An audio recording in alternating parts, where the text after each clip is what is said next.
कब तक कथा होगी, कब प्रसाद होगा, कब आरती होगा।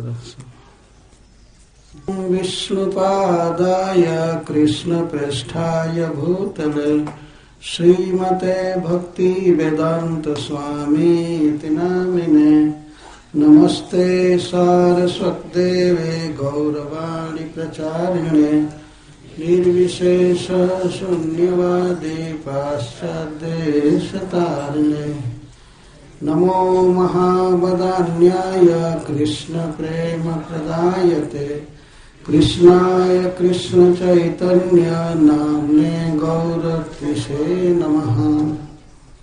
तप्त कांचन गौरांगी श्रीराधे वृंदावनेश्वरी वृषभानुसुते देवी प्रणमामि हरिप्रिये।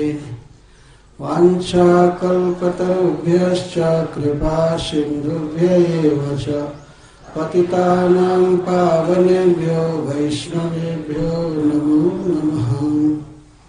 यं प्रव्रजन्तमनुपेतमपेतकृत्यं द्वैपायनो विरहकातरया जुहाव पुत्रेति तन्मयतया तर्वभिनेदोष तं सर्वभूतहृदयं मुनिमानुतोऽस्मि। जय श्री कृष्ण चैतन्य प्रभु नित्यानंद श्री अद्वैत गदाधर शिवासादि गौर भक्तवृंद। हरे कृष्णा कृष्णा कृष्णा हरे हरे, हरे राम राम राम हरे हरे। ओम नमो भगवते वासुदेवाय।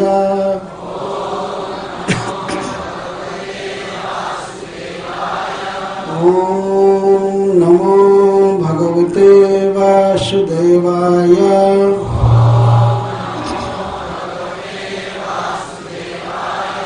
ओम नमो भगवते वासुदेवाय।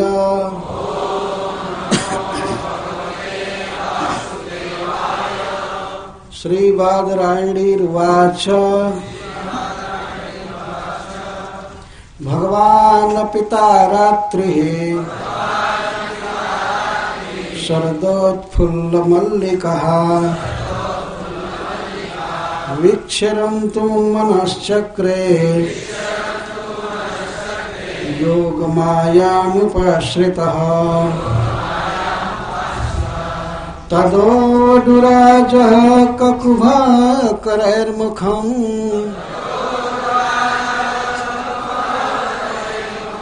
प्राच्या विलिम्पन्नरुणेन सन्तमहि।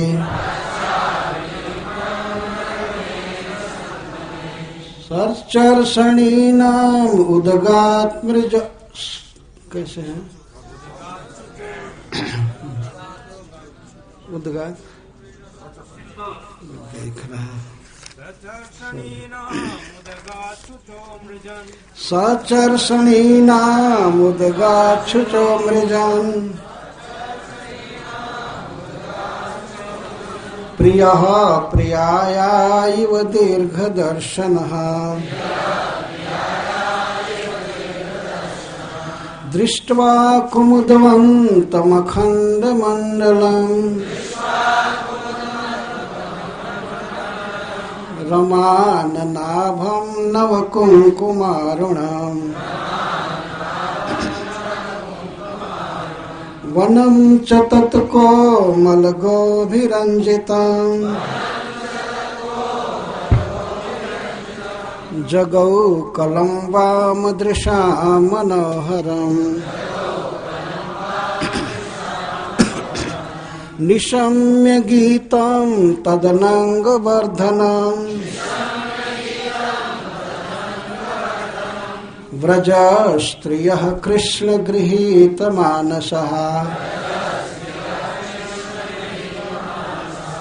आजग्मुरन्योन्यमलक्षितोद्यमः स जत्र कान्तो जवलोलकुण्डलः।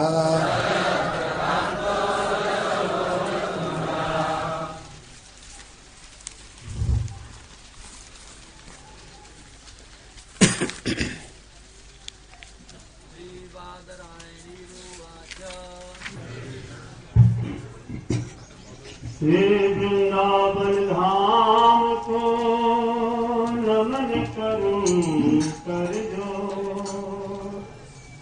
बाला से भालुगी लालानंद किशोर जुगल चरण की छाह में बैठी करो निहो दो जन दया के धाम है निरखहु हमरो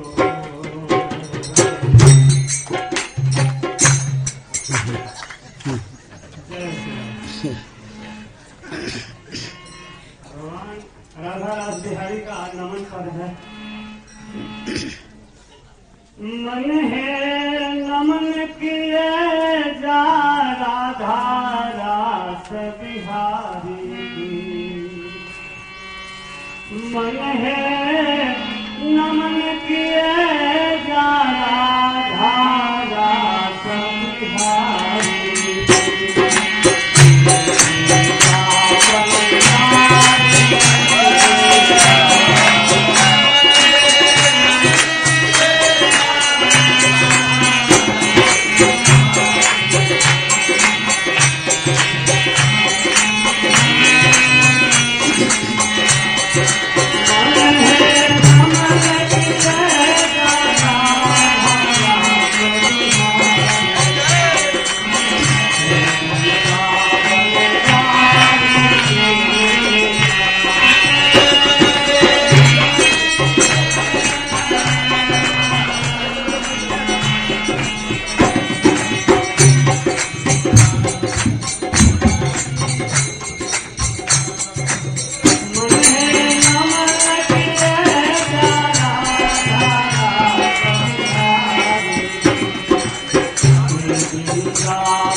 महाविधि भवनी नमैहा अनुपम शोभा अगम अपार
कृष्ण नाचने की लीला करेंगे, इसीलिए गाने वाले को बहुत छूट है।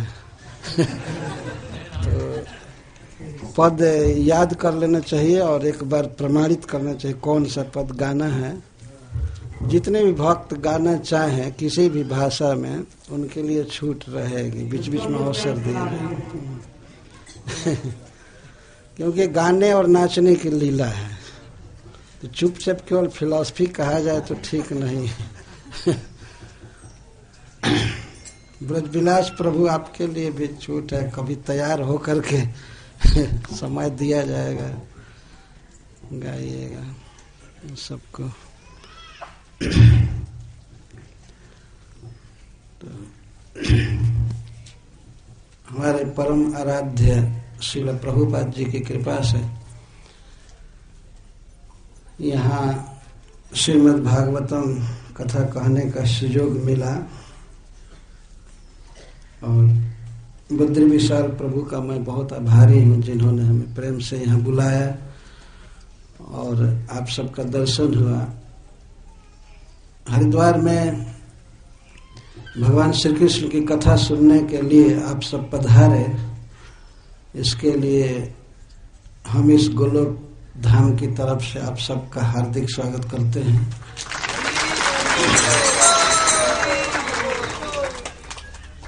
गंगा मैया की कृपा से आपका उद्देश्य पूरा हो, भगवान कृष्ण के चरणों में प्रेम बढ़े, यही कामना है।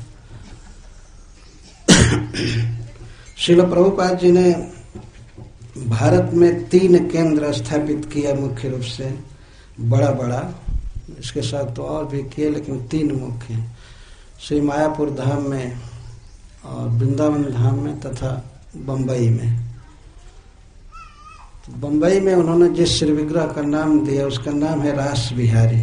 श्री राधा रानी के साथ होने से राधा रास बिहारी कर, तो उसी रास बिहारी जी की कथा यहाँ पर होगी। जो रास करते हैं, रास बिहार में रहते हैं, उनको रास बिहारी कहते हैं।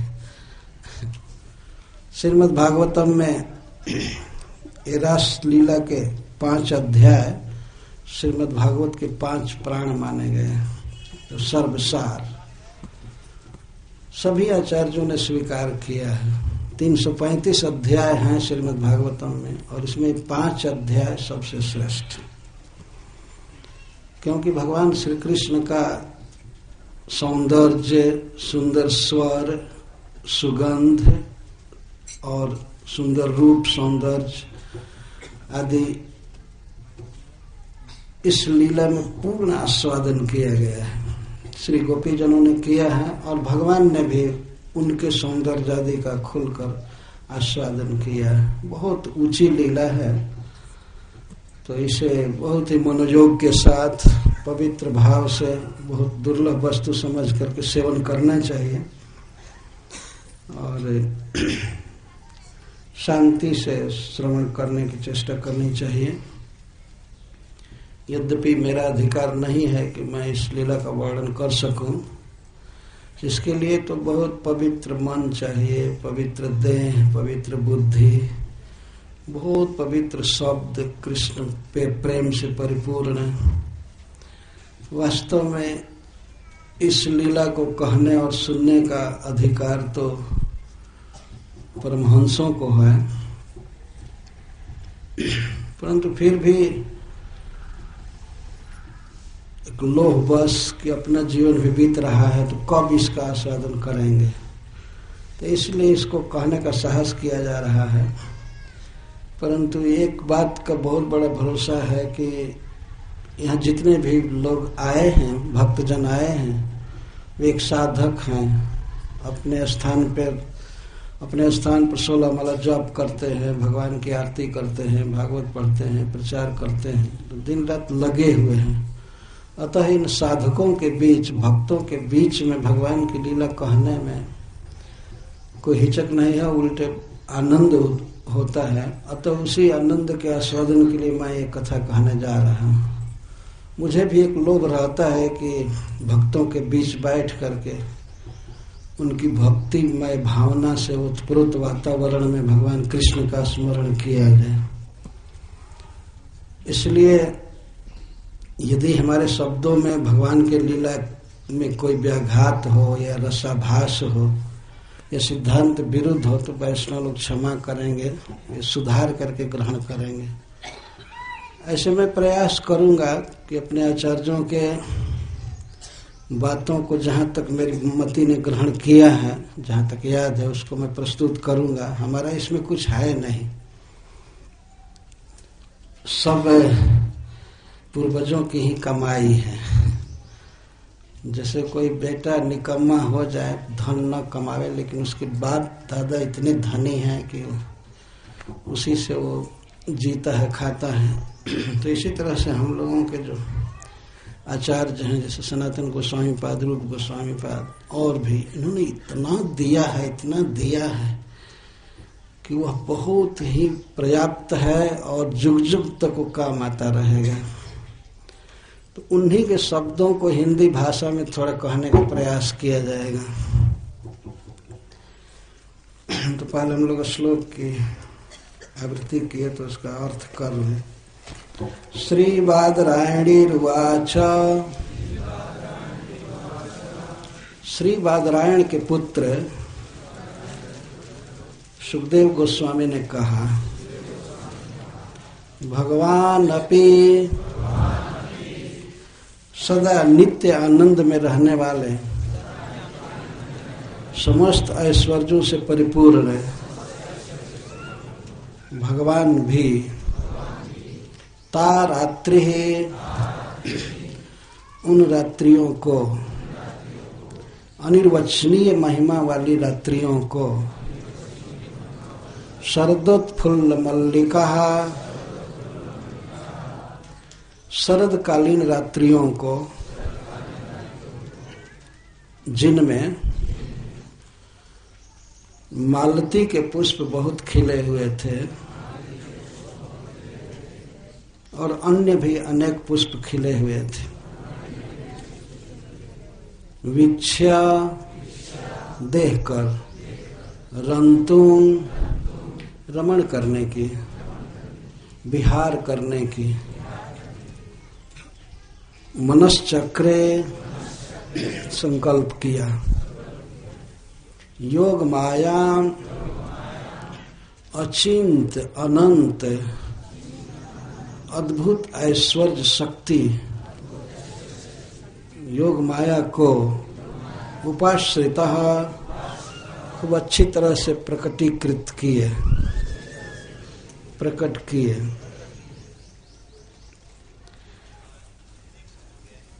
तो इस रास लीला के बिल्कुल प्रारंभ में भगवान वेदव्यास देव कहते हैं, अथवा यहाँ पर सूत गोस्वामी कहते हैं कि श्री बादरायणी रुवाच, श्री बादरायणी ने कहा। बादरायण का अर्थ है बदर अयन। बदर का अर्थ है बेर फल, बेर के पेड़। अब सभी लोग जानते हैं बेर को बदर कहते हैं संस्कृत में। और बदर का समूह जिसका अयन हो, अर्थात बदर के वृक्षों के आश्रय में जो रहते थे भगवान वेदव्यास देव, उनको बादरायण कहते हैं। और बदर के पेड़ बहुत थे उस समय वहां, जिस क्षेत्र में वेदव्यास देव रहते थे, तो उसको बद्रिकाश्रम कहते हैं।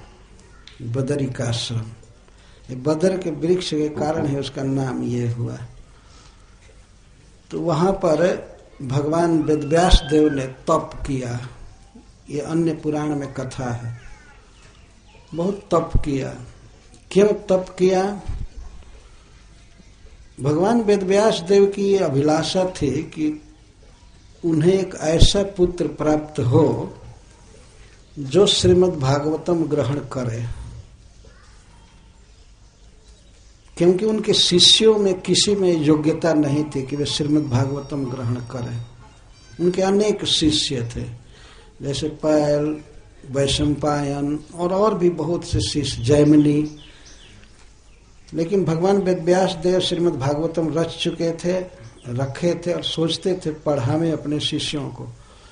परंतु कोई कोई उनके शिष्य कर्मनिष्ठ थे, किन्हीं की ज्ञान में निष्ठा थी, और भी कई तरह से उलझे हुए थे। पूर्ण रूप से सब प्रकार से निवृत्त चित्त वाले और भगवान के प्रेम में मग्न कोई ऐसा उनको शिष्य नहीं मिला। इसलिए वो श्रीमद् भागवतम रच करके रखे थे और सोचते थे कि किसको पढ़ावे। इसके लिए उन्होंने भगवान कृष्ण की तपस्या किया। वे बद्रिकाश्रम में तप किए। उस तपस्या के फलस्वरूप उन्हें एक पुत्र प्राप्त हुए, सुखदेव गोस्वामी। यद्यपि प्रारंभ में वो भी घर छोड़ करके चल दिए, लेकिन श्रीमद् भागवतम के कुछ श्लोकों को सुन करके वे लौटे और स्वयं ही आग्रह करके अपने पिता से पढ़े। तो श्रील व्यास देव जैसा जीवन मुक्त महापुरुष, भगवान का अवतार, अपने जीवन की सर्वश्रेष्ठ कमाई श्रीमद् भागवतम को वे देना चाहते थे, पर उन्हें कोई नहीं मिला। तो भगवान को उन्होंने प्रसन्न किया तपस्या द्वारा। भगवान के वरदान से, आशीर्वाद से उन्हें सुखदेव गोस्वामी मिले। तो सुखदेव गोस्वामी में स्वभावतः ही पैतृक गुण था। भगवान वेदव्यास जैसा सर्वज्ञत्व और कृष्ण प्रेम से परिपूरित हृदय, ये स्वाभाविक था। और श्रीमद् भागवतम पढ़ने के बाद तो वे और अधिक आविष्ट हो गए भगवान कृष्ण में पूर्णतः, और जीवन का उनका कोई काम नहीं था, केवल कृष्ण लीला के चिंतन में डूबे रहते थे। और अवसर पाकर एक बार उन्होंने महाराज परीक्षित को श्रीमद् भागवतम सुनाया। तो इस तरह से उनका जीवन पूर्णतः संसारिक कार्यों से निवृत्त था, केवल भगवान श्री कृष्ण की लीला में वे रहते थे। इसी भाव का स्मरण करके सुत गोस्वामी यहाँ कह रहे हैं, श्री बादरायणी रुवाच। बादरायण के पुत्र सुखदेव गोस्वामी ने कहा। तो ये बादरायणी शब्द द्वारा अपने आप स्मरण हो जाता है कि अच्छा, भगवान वेदव्यास देव ने तपस्या किया और तपस्या करके पुत्र प्राप्त किया श्रीमद् भागवतम ग्रहण कराने के लिए। तो श्रील सुखदेव गोस्वामी की एक योग्यता भी यहाँ कही जा रही है, जो इस प्रकार से वेदव्यास देव के तपस्या लब्ध पुत्र हैं, जिनमें सर्वज्ञता है, भगवत प्रेम लबालब भरा हुआ है, तो वे बोल रहे हैं। तो ऐसा वक्ता जिस विषय को अपनी इच्छा से ही व्यक्त कर रहा है, इसका अर्थ है कि यह प्रसंग बहुत उत्कृष्ट है। बाह्य दृष्टि से देखने पर लगेगा कि श्रील सुखदेव गोस्वामी एक कृष्ण नामक लड़के का अन्य लड़कियों के साथ विहार वर्णन करने जा रहे हैं।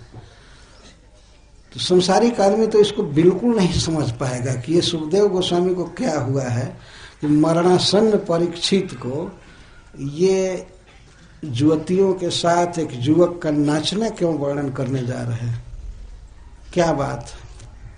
और सारे ऋषि मुनि वहां पर विप्रर्षि, ब्रह्मर्षि, राजर्षि, देवर्षि सब जुटे हुए थे। सब टॉप क्लास के व्यक्ति थे, विविध लोकों से आए हुए थे। जितने भी मनुष्य समाज में कल्पना कर सकते हैं, सबसे पढ़ा लिखा व्यक्ति, सदाचारी और दीर्घजीवी जो हैं वे सब उसमें जुटे हुए थे। बड़े बड़े ऋषि मुनि सब जुटे हुए थे। यहाँ तक कि नारद जी तक उस सभा में बैठे थे और भगवान वेदव्यास देव स्वयं थे जो श्रीमद् भागवतम की रचना किए हैं, वे सुन रहे थे। श्रील सुखदेव गोस्वामी बोल रहे हैं। तो इसलिए इस समझ में आ रहा है कि यह विषय अति उत्कृष्ट है, अति महान है। सादृश्य होने से, एक समानता होने से कोई वस्तु एक समान नहीं हो जाती है। जैसे मान लीजिए यहाँ पर एक मिश्री का ढोका रखा जाए और फिटकरी रखा जाए साथ में, तो देखने में दोनों एक जैसा लगेगा, है ना। इसको वस्तु सादृश्य कहते हैं, परंतु गुण धर्म में बिल्कुल अंतर होता है।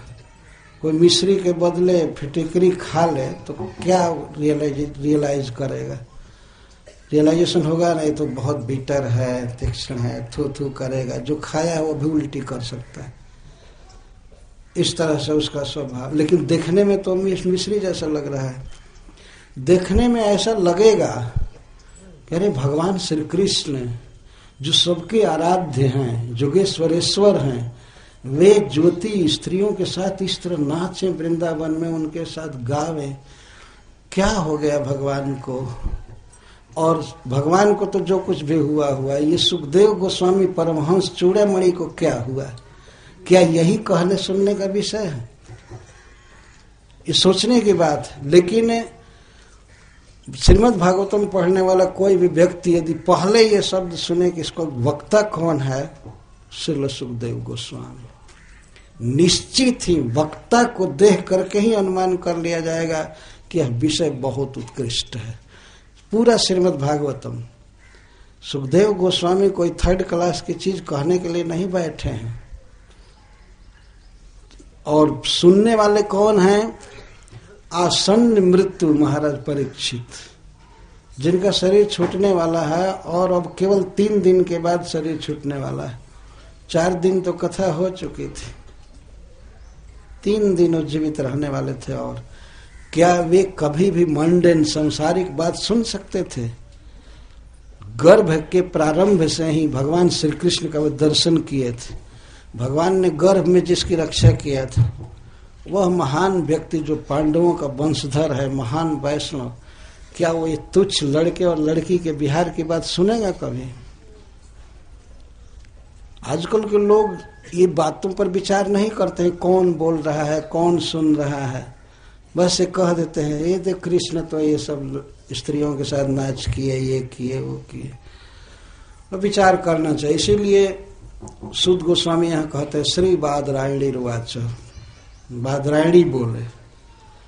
कौन व्यक्ति बोल रहा है? जिसको तपस्या करके भगवान वेदव्यास देव ने, बादरायण ने उत्पन्न किया था श्रीमद् भागवतम ग्रहण कराने के लिए, वह परमहंस चूड़ामणि महान योग्य व्यक्ति, भगवान का बहुत प्रिय और भगवत प्रेम से भरा हुआ व्यक्ति बोल रहा है। तो सुखदेव गोस्वामी के मन में रास लीला के प्रति कितना आदर का भाव है, कितना महान समझ रहे हैं, ये उनकी उक्तियों से बाद में प्रकट होगा। भक्तों को उन शब्दों पर विशेष ध्यान देना चाहिए। जब श्रील सुखदेव गोस्वामी बोलते हैं साक्षात् मन्मथ मन्मथ योग मायामुपाश्रित आत्मनवरुद्ध सौरत, तो ये सब शब्द ऐसे हैं जिनके द्वारा रास लीला बिल्कुल अप्राकृत दिव्य गोलोक वृंदावन वैकुंठ की चीज है। इस प्राकृत जगत की वस्तुओं के साथ या क्रियाओं के साथ उसका साम्य देखना वास्तव में अपने अधः पतन का कारण होगा। वह अपने कालुष्य को, अपने मन के कसाय को भगवान की लीला में नहीं देखना चाहिए। यह बहुत बड़ी भूल होती है। तो श्रील सुखदेव गोस्वामी प्रारंभ कर रहे हैं। भगवान पिता रात्रि शरदोत्फुल्ल मल्लिका वीक्षरन्तु मनश्चक्रे योग मायामुपाश्रितः। भगवान श्री कृष्ण ने एक समय शरदकालीन रात्रियों को देखा जिनमें मालती के पुष्प बहुत खिले हुए थे।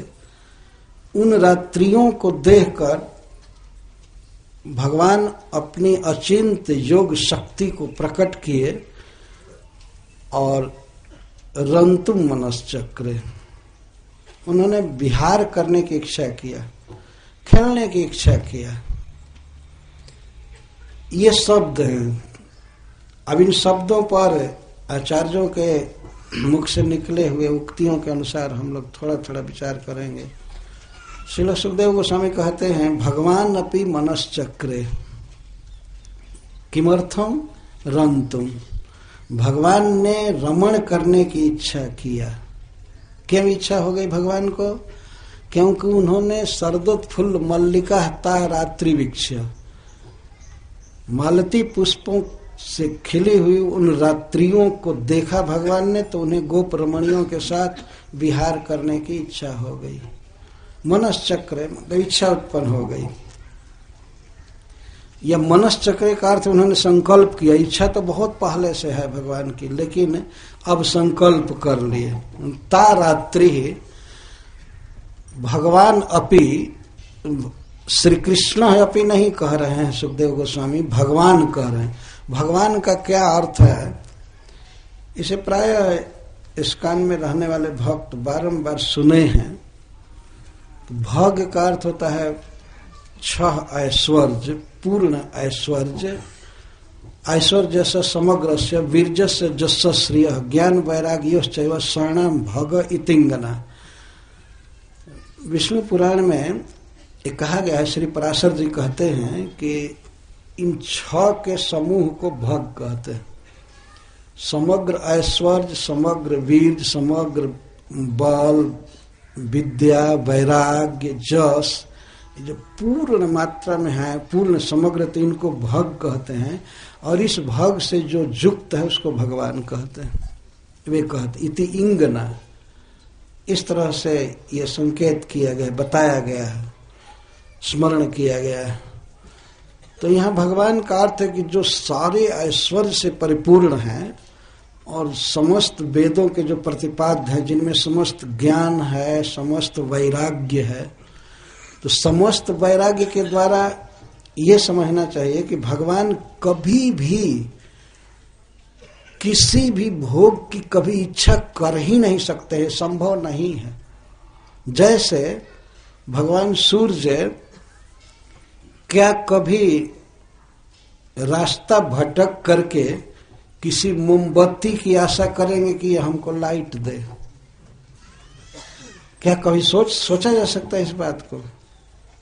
जो अनंत अनंत प्रकाश पुंज का स्रोत है, बिखेर रहा है, जिसकी कृपा से कोटि कोटि जीव देखते हैं, आलोक ही आलोक है जिसमें, वह व्यक्ति क्या दूसरे आलोक की, दूसरे वस्तुओं की चिंता करेगा कि हमको प्रकाश दिया जाए?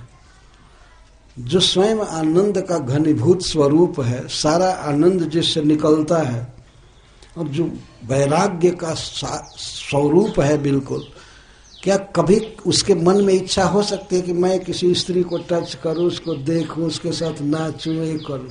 कभी संभव है? नहीं है संभव। ये भगवान शब्द बता रहा है। परंतु ऐसे आनंद से परिपूर्ण चिन्मय भगवान भी इच्छा किए, रंतु मनश्चक्र, उन्होंने रमण करने की, विहार करने की इच्छा किया, संकल्प किया। अपि शब्द इस बात को प्रकट कर, भगवान अपने स्वरूप में है, 6 ऐश्वर्यों से परिपूर्ण है, संसार के दोष से बिल्कुल विवर्जित हैं, काम क्रोध लोभ आदि की तो कल्पना ही नहीं है भगवान में, फिर भी भगवान ने इच्छा किया। इसका अर्थ है भगवान अपि रंतु मनश्चक्रे, गोपी जन तो पहले से ही चाहते थे कि हमें प्रियतम श्याम सुंदर के साथ वृंदावन में रहने को मिले, ये कब तक हम घर का काम करती रहेंगी। उनका मन वास्तव में फ्री था, वे चाहती थी सर्वस्व त्याग करके भगवान कृष्ण के साथ होना, और यही किसी भी जीव के लिए स्वाभाविक है, क्योंकि जीव कृष्ण का नित्य दास, और वो तो नित्य प्रियाएं ही हैं भगवान की।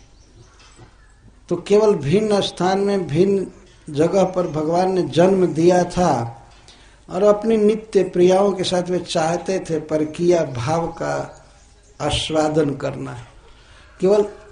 केवल इतना ही बात है। गोपियां वास्तव में भगवान की परकीय नहीं है, न स्वकीय है। ये स्वकीय और परकीय दो शब्द प्राकृत हैं, प्रकृति के राज्य में यहाँ लागू किए जाते हैं। भगवान की लीला में भगवान के साथ जो जीवों का संबंध है वहां पर स्वकीय परकीय का कोई प्रश्न ही नहीं। वो नित्य युक्त है श्री कृष्ण से, पर भाव परकीय का है। भाव में और वस्तु स्थिति में बहुत अंतर होता है। भाव अलग वस्तु है, वस्तु अलग होती है। तो गोपीजन परकीय नहीं है, लेकिन परकीय भाव है। वे चाहती थी श्याम सुंदर के साथ हो जाना सदा के लिए।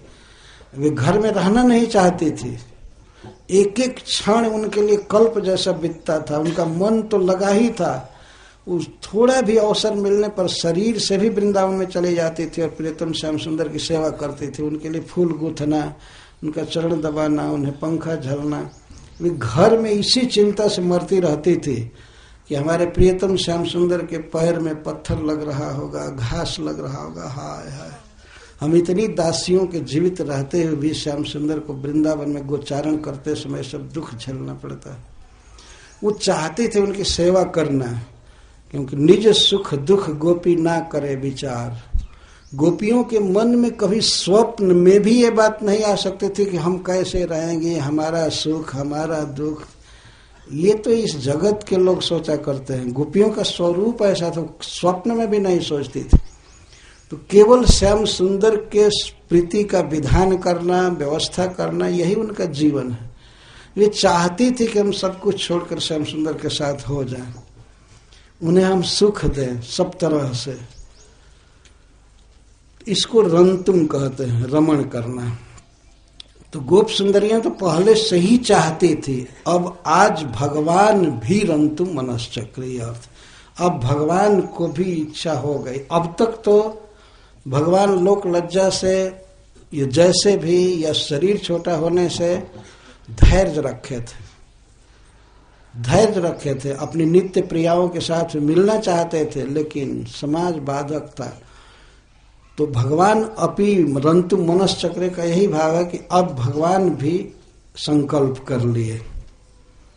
पर ध्यान रखना चाहिए कि ये भगवान की लीला है, इसलिए रास लीला के प्रारंभ में भगवान शब्द का प्रयोग किया जा रहा है।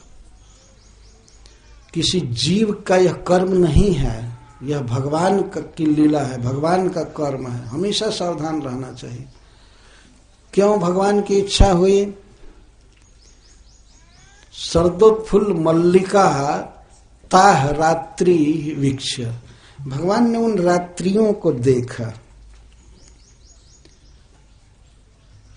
वास्तव में एक रात्रि को देखा, लेकिन भगवान ने जब रास विहार किया तो उस रास विहार में भगवान ने अनंत अनंत रात्रियों को सम्मिलित कर लिया था।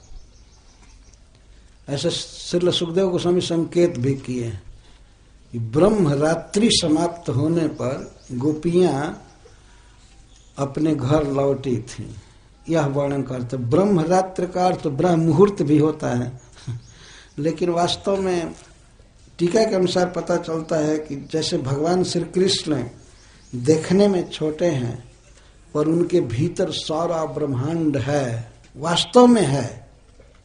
माँ जशोदा ने देखा, अर्जुन ने देखा, कई लोगों ने देखा है भगवान के उस श्री विग्रह में सारा विश्व ब्रह्मांड सब कुछ।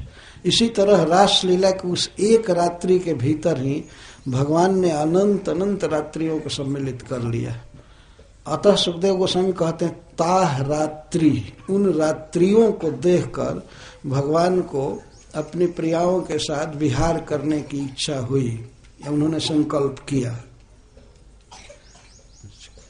और क्या स्थिति है भगवान श्री कृष्ण की? योग मायाम उपाश्रित।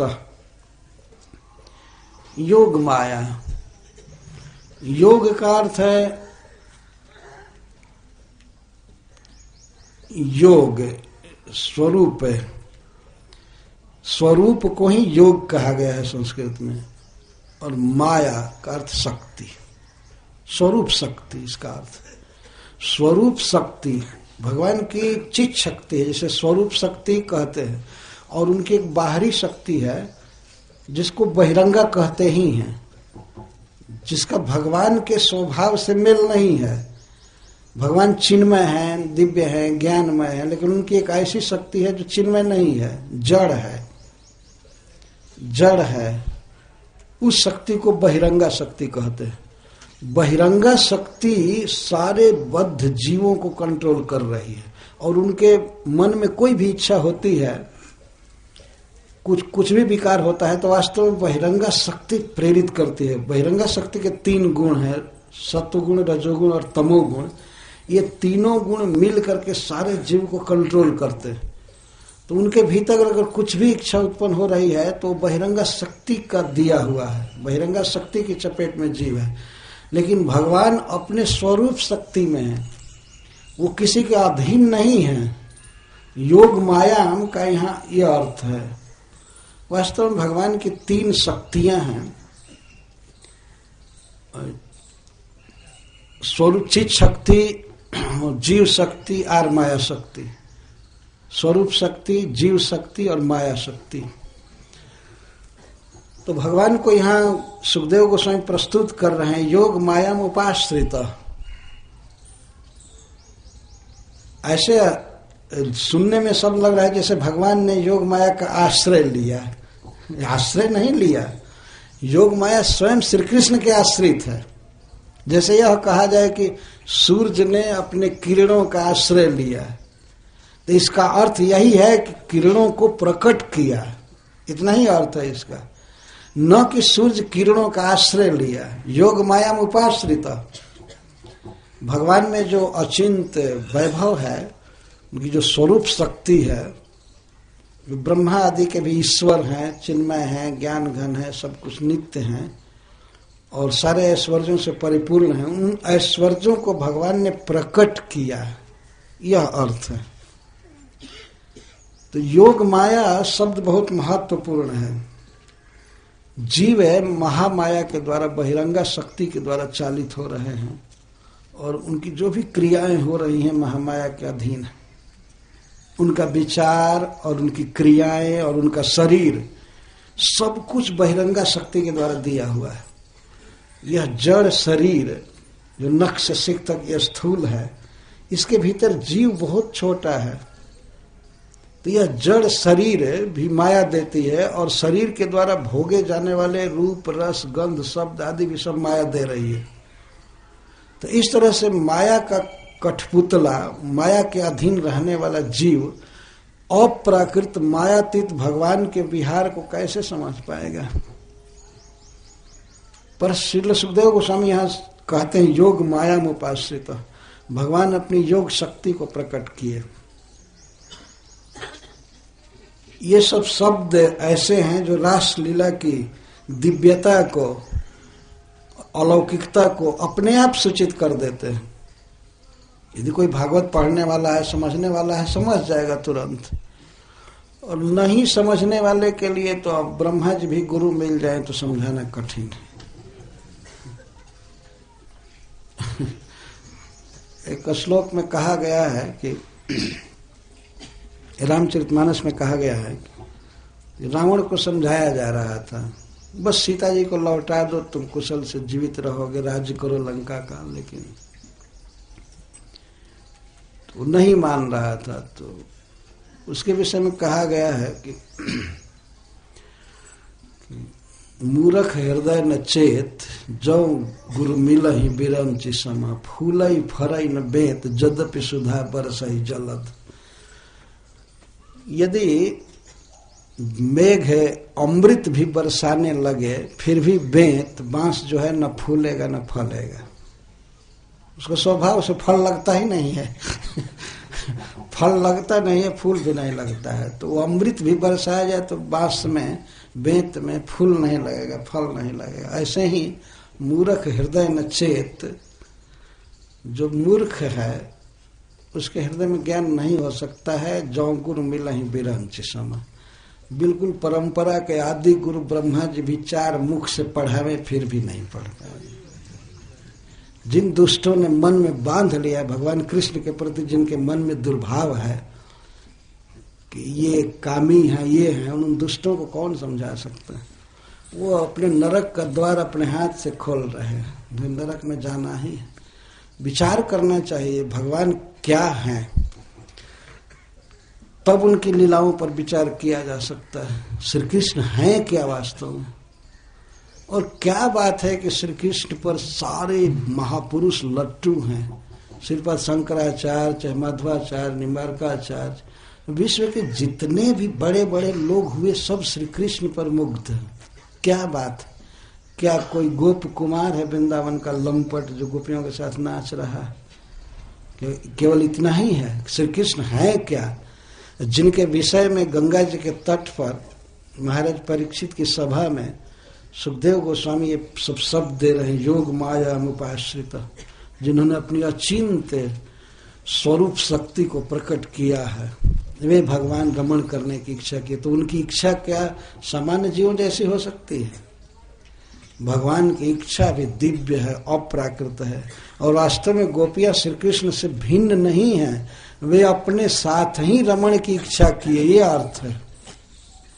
श्रील सुखदेव गोस्वामी ने रासलीला वर्णन प्रसंग में कहा है, जैसे छोटा सा बच्चा अपने प्रतिबिंब के साथ खेले, कहीं पर है और प्रतिबिंब पड़ रहा है, चाहे जल में या शीशे में, दर्पण में, और उसके साथ खेल रहा है, उसके साथ खेल रहा है, अपने परछाई को देख करके हंस रहा है, छूना चाहता है, चुमना चाहता है, तो वास्तव में वह अपने ही प्रतिबिंब के साथ खेल रहा है। इस तरह भगवान श्री कृष्ण अपने ही स्वरूप शक्तियों के साथ खेल रहे हैं, खेलेंगे, विहार करेंगे। कोई ऐसा नहीं किसी दूसरी स्त्री से वो मिल रहे हैं, आलिंगन कर रहे हैं, ये कर रहे हैं, अपना ही स्वरूप बिल्कुल आनंद चिन्मय रस प्रतिभाविता भी ताभीर ये निज रूप तया कला भी, उस श्री कृष्ण की ही बिल्कुल स्वरूप हैं। श्री कृष्ण किसी स्त्री में आसक्त हो ही नहीं सकते हैं, वो अपने में ही आसक्त हो सकते हैं, इसलिए उनको आत्मा राम कहते हैं। आत्मा तो राधिका तस्य, श्री राधा रानी उनकी आत्मा है, अपने में ही रमण कर रहे हैं, अपने में ही वे आनंदित हैं। तो श्री कृष्ण के इस अद्भुत अलौकिक स्वरूप को और उनके प्रभाव को और उनकी लीलाओं को समझने का प्रयास करना चाहिए, तब व्यक्ति कुछ आनंद प्राप्त कर सकता है इस जीवन में। भगवान का जो सुख है, आनंद है, वह उसे प्राप्त होता है।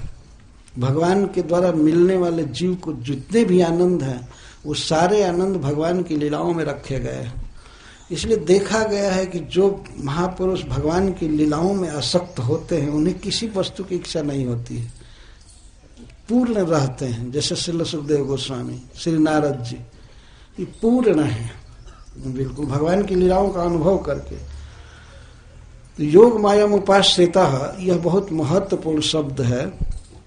भगवान ने अपने स्वरूप शक्ति में ही हैं, अपने स्वरूप शक्ति को प्रकट किए हैं। कभी ऐसा नहीं होता है कि भगवान अपने स्वरूप से च्युत हो जाएं, कुछ देर के लिए उनको अज्ञान घेर ले और कोई भौतिक वस्तु की उनको कामना हो जाए, ऐसा कभी नहीं हो सकता है। तो ऐसे प्रभु ने अपनी नित्य प्रियाओं के साथ वृंदावन में विहार करने की इच्छा किया, संकल्प किया, मनश्चक्र।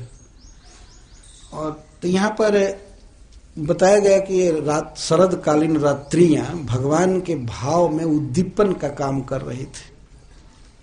उद्दीपन, किसी के प्रति जो कोई भाव होता है, खासकर भगवान के प्रति किसी का भाव है या भगवान का अपने भक्तों के प्रति भाव है, तो वह भाव है जब किसी तरह से थोड़ा विकसित होता है तो उसको विभाव कहा जाता है। विभाव, विभाव के 2 भेद बताते हैं रूप गोस्वामी पाद जी, एक उद्दीपन विभाव और दूसरा है आलंबन विभाव। उद्दीपन, जिस क्रिया को अपने प्रियतम के चलना या बांसुरी सुनाना, नूपुर की आवाज, हंसना, ये सब उद्दीपन का काम करते हैं उनमें प्रेम बढ़ाने के लिए। और आलंबन भी दो प्रकार का होता है। आलंबन का अर्थ होता है जहां पर भाव टिका हुआ है और जिसके लिए भाव हो रहा है। तो जिसके लिए भाव होता है, जिसके प्रति प्रेम होता है, उसको विषयालंबन कहते हैं। जैसे गोपियों का प्रेम भगवान के प्रति है तो भगवान विषयालंबन हुए, लेकिन भगवान का प्रेम गोपीजनों के प्रति है तो उस समय गोपियां ही विषयालंबन हो जाती हैं, भगवान आश्रयालंबन होते हैं। परंतु सामान्य रीति से वास्तव में भगवान श्री कृष्ण विषयालंबन है। इसको ऐसे समझा जाता है जैसे कोई लता है तो लता के दो आलंबन हैं। एक तो ग्राउंड जहां पर वो लता उगी हुई है, उसको आल बाल कहते हैं संस्कृत में। आल बाल थाला, जहां पर लता उगी हुई है, इसको आश्रय आलंबन कहते हैं। और वो लता बढ़ती है और कहीं टिकती है किसी के प्रति, भगवान कृष्ण को ही माना गया ऐसा। तो उस लता में जो फल लगेगा दिव्य प्रेम में, उसके आस्वादन भगवान श्री कृष्ण, उसका आस्वादन भगवान कृष्ण करते हैं, तो उनको विषयालंबन करते हैं। और गोपियां आश्रय आलंबन है। यहां पर दिखा रहे सुखदेव गोस्वामी कि शरद काल की परम शोभामयी अनिर्वचनीय रात्रियों को देखकर भगवान के मन में उद्दीपन हो रहा है। अपनी प्रियाओं के सौंदर्य, सुकुमारता, उनके सुंदर स्वर और उनकी विविध सेवाओं के आस्वादन की इच्छा हो रही है। उन रात्रियों को देख करके स्मरण होने लगा। संकल्प, मनश्चक्र का अर्थ केवल स्मरण ही नहीं हुआ, संकल्प कर लिया कि मुझे विहार करना है। तो श्रील सुखदेव गोस्वामी इस तरह से रासलीला के सामग्रियों का वर्णन कर रहे हैं। रासलीला रात्रि में हुई थी, तो रात्रियों के सौंदर्य का वर्णन कर रहे हैं। शरदोत्फुल्ल मल्लिका, शरदकालीन रात्रियां थी और उनमें मल्लिका के, मालती के पुष्प खिले हुए थे। अथवा शरदकालीन मालती के पुष्प खिले हुए थे, परंतु यह अर्थ समीचीन नहीं होगा, कारण कि शरद ऋतु में मालती के पुष्प नहीं खिलते हैं।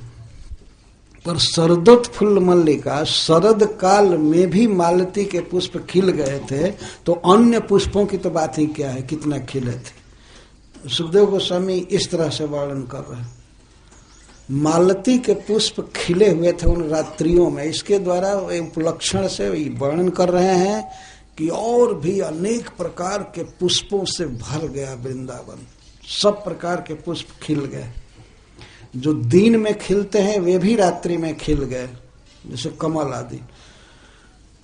अनेक प्रकार के फूल खिल गए, सुगंधित हवा चलने लगी, चारों ओर सुबास सुबास। और उसके अनुसार जैसे अब शरद काल में भी मालती के पुष्प खिल गए, इसका अर्थ है कि शरद काल में ही बसंत के गुण आ गए, सब कुछ आ गया। तो कोयल बोलने लगे, भंवरे गूंजने लगे, सब प्रकार के पुष्प खिल गए। तो ऐसी सुंदर दिव्य रात्रियों को भगवान ने देखा। देखते ही उनके मन में ब्रज रमणियों के साथ वृंदावन में विहार करने का संकल्प हुआ, इच्छा हुई। एक एक शब्द बहुत ही विचारणीय है और जो सभा है महाराज परीक्षित की, जहां पर विचार किया जा रहा है, जहां पर इन शब्दों का प्रयोग किया जा रहा है, वे सब बहुत ही उत्कृष्ट कोटि के साधक थे, सिद्ध थे। वे लोग एक एक बात को तुरंत समझ रहे थे, भगवान की महिमा को समझ रहे थे। तो उस स्थिति में अब जितना वे समझ सकते थे, उस स्थिति में अपने मन को ले जाने की चेष्टा करनी चाहिए। हमेशा इस उत्कृष्ट दिव्य भाव को मन में बसाने के लिए उस स्थिति में अपने मन को ले जाना चाहिए। साधक का कर्तव्य होता है, अपने को ऊंचा उठाना चाहिए। तो श्रील सुखदेव गोस्वामी रात्रियों का वर्णन कर रहे हैं जो भगवान के भाव में उद्दीपन का काम कर रही हैं। और वीक्ष्य का अर्थ है भगवान ने देखा, देख करके किया। तो भगवान का देखना ऐसे हम लोगों जैसे देखना नहीं है। वहां देखने का अर्थ है कि भगवान ने स्वयं ही उन रात्रियों का निर्माण किया, यह अर्थ है। ईक्षण का अर्थ देखना। तो शास्त्र में तो कहा गया है स ऐक्षत बहुश्याम, भगवान ने देखा कि मैं बहुत हो जाऊं। भगवान का देखना और देखते ही सृष्टि हो जाना एक साथ हुआ था। स ऐक्षत, ऐक्षत का अर्थ नहीं कि भगवान ने इच्छा किया, ऐक्षत का अर्थ भगवान ने देखा और देखते ही सृष्टि हो गई। तो भगवान का यहाँ पर जो क्रिया का प्रयोग किया जा रहा है वीक्ष, इसका अर्थ है कि भगवान ने उन दिव्य अलौकिक रात्रियों का निर्माण किया। ये प्राकृत जगत की रात्रियां या प्राकृत काल या प्राकृत देश भगवान के विहार में कारण नहीं बन सकता है। जैसे यहाँ पर कोई रंगमंच सजावे, रंगमंच सजाया, लाइटिंग की व्यवस्था किया, सब किया, जैसे कहीं कहीं होता है रात्रि में भी दिन जैसा कर देते हैं, और कभी डिम लाइट, कभी हरा, कभी लाल, कभी सब करते रहते हैं। पर जो कुछ भी व्यवस्था यहाँ की है वो प्रकृति की व्यवस्था है।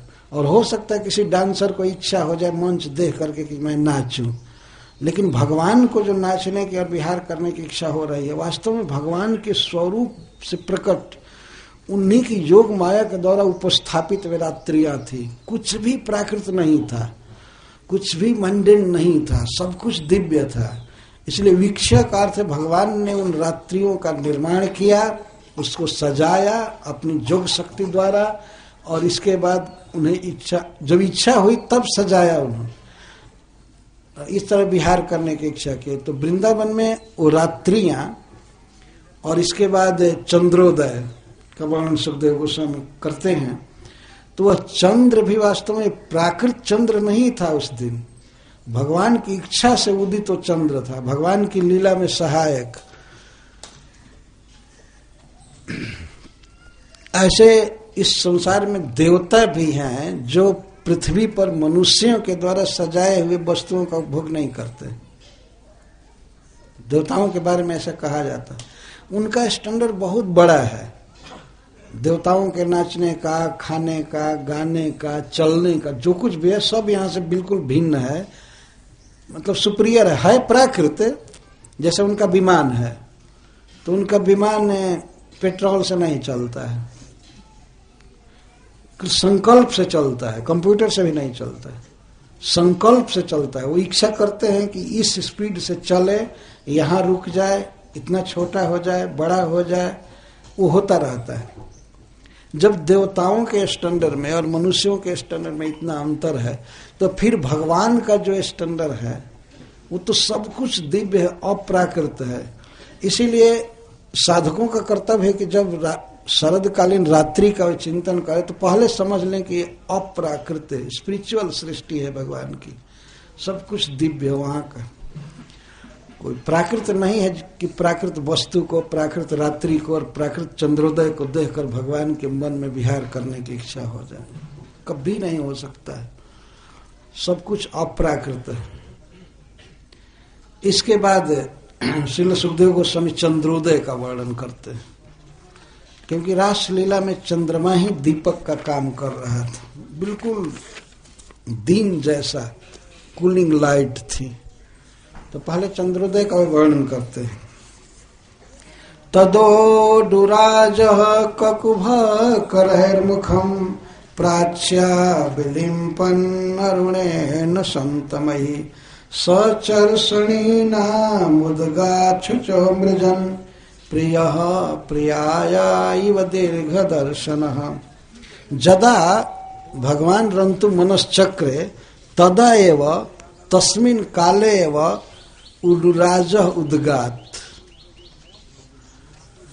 चंद्रमा उदित हुए।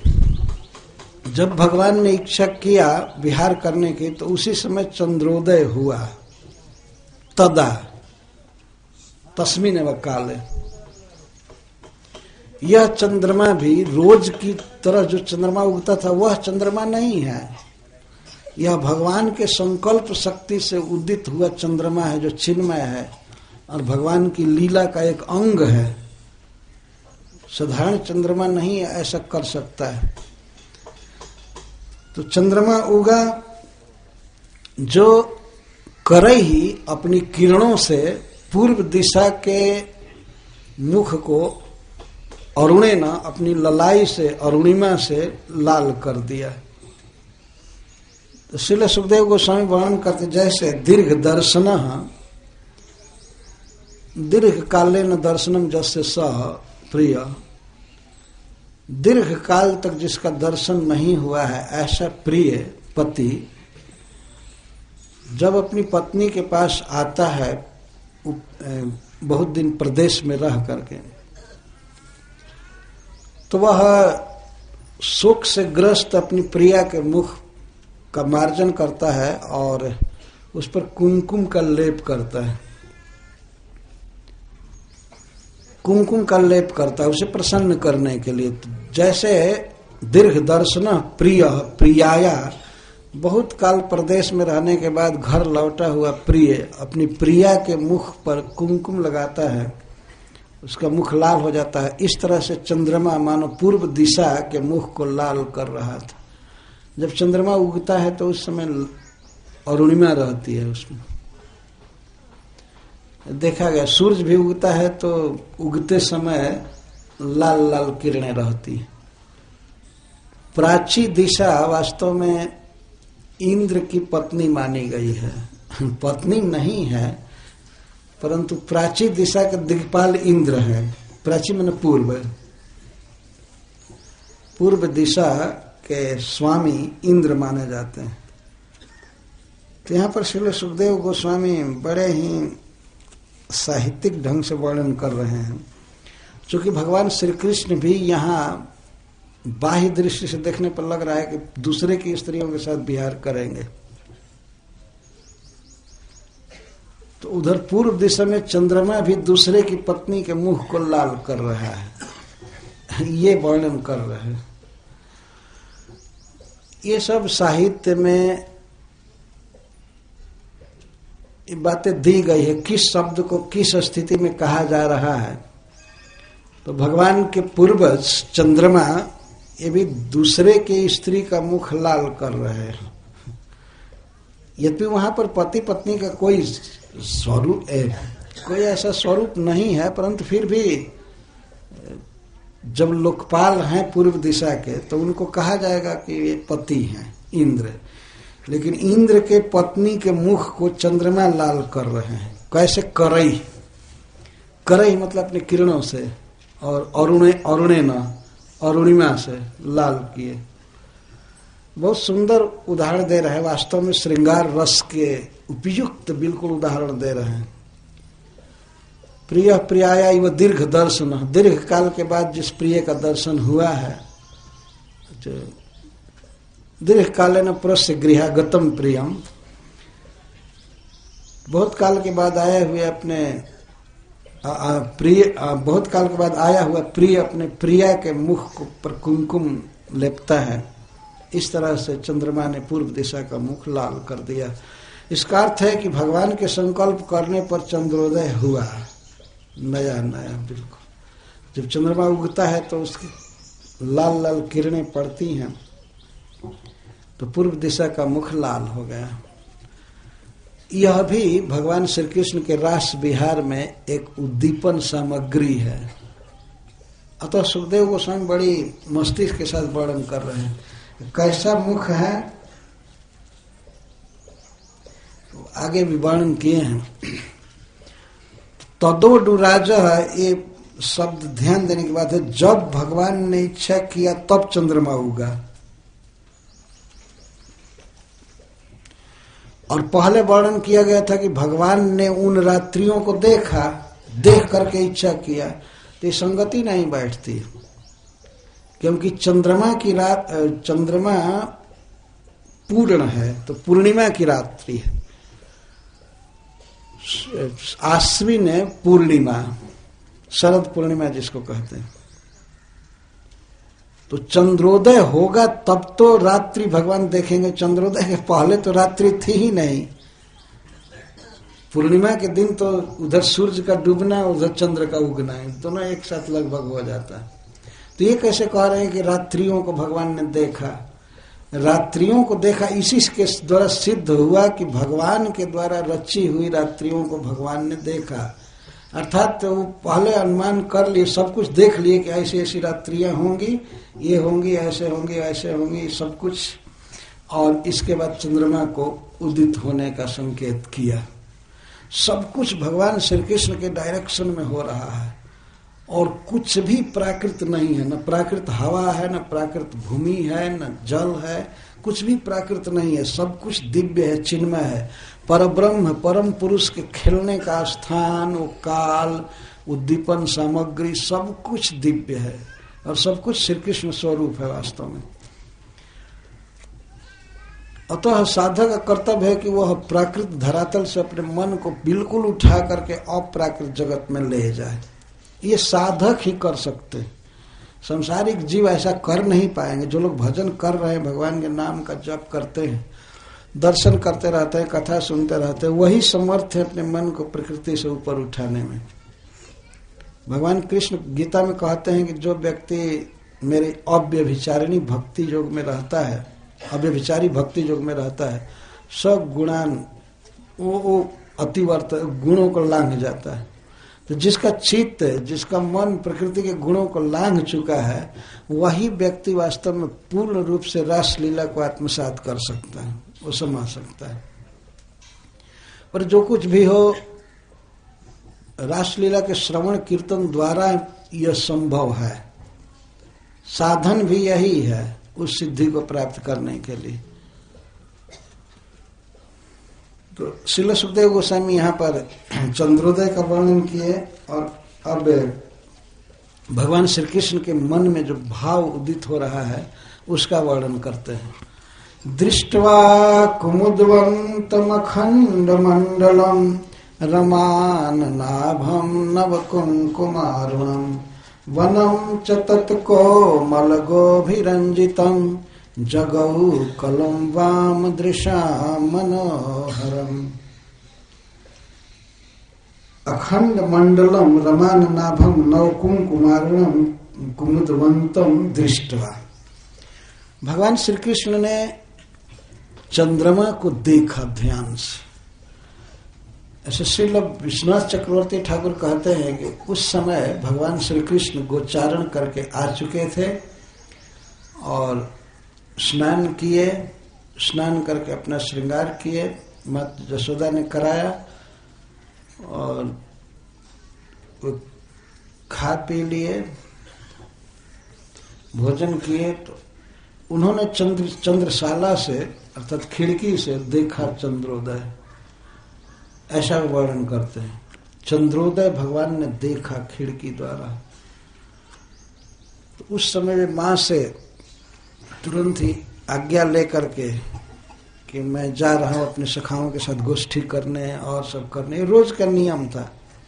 इसके बाद वो वन में निकल गए अलक्षित गति से, क्योंकि वो प्रतिदिन का भगवान का रूटीन है, उनकी अद्भुत शक्ति है। वो एक स्वरूप से तो वहां भी रहते हैं, जशोदा जी के साथ भी रहते हैं, सखाओं के साथ भी रहते हैं।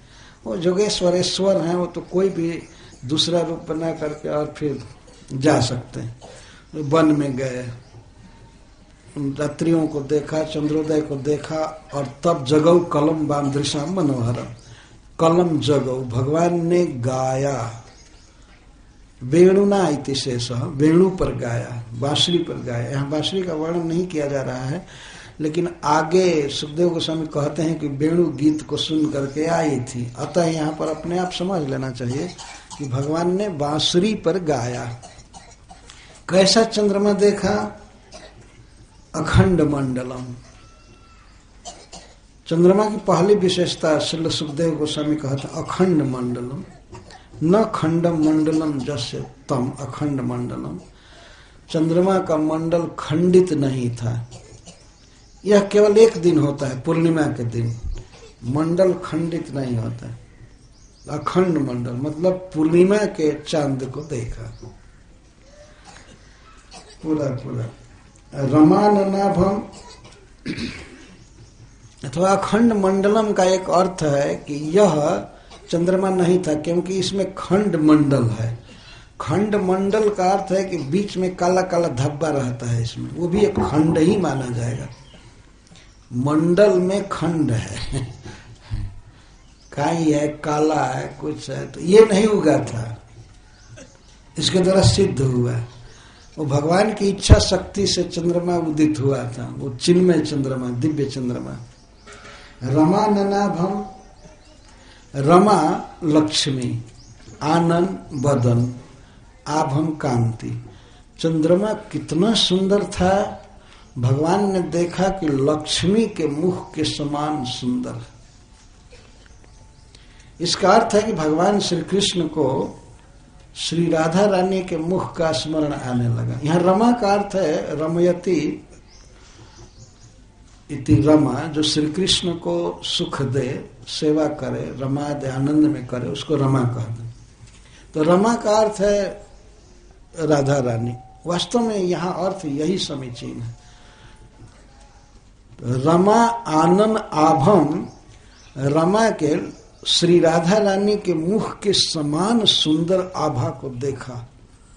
वो इतना सुंदर चंद्रमा उगा था कि भगवान को राधा रानी के मुख का स्मरण हो रहा है कि हाँ, ये राधा रानी के मुख के समान सुंदर, उद्दीपन का काम कर रहा था।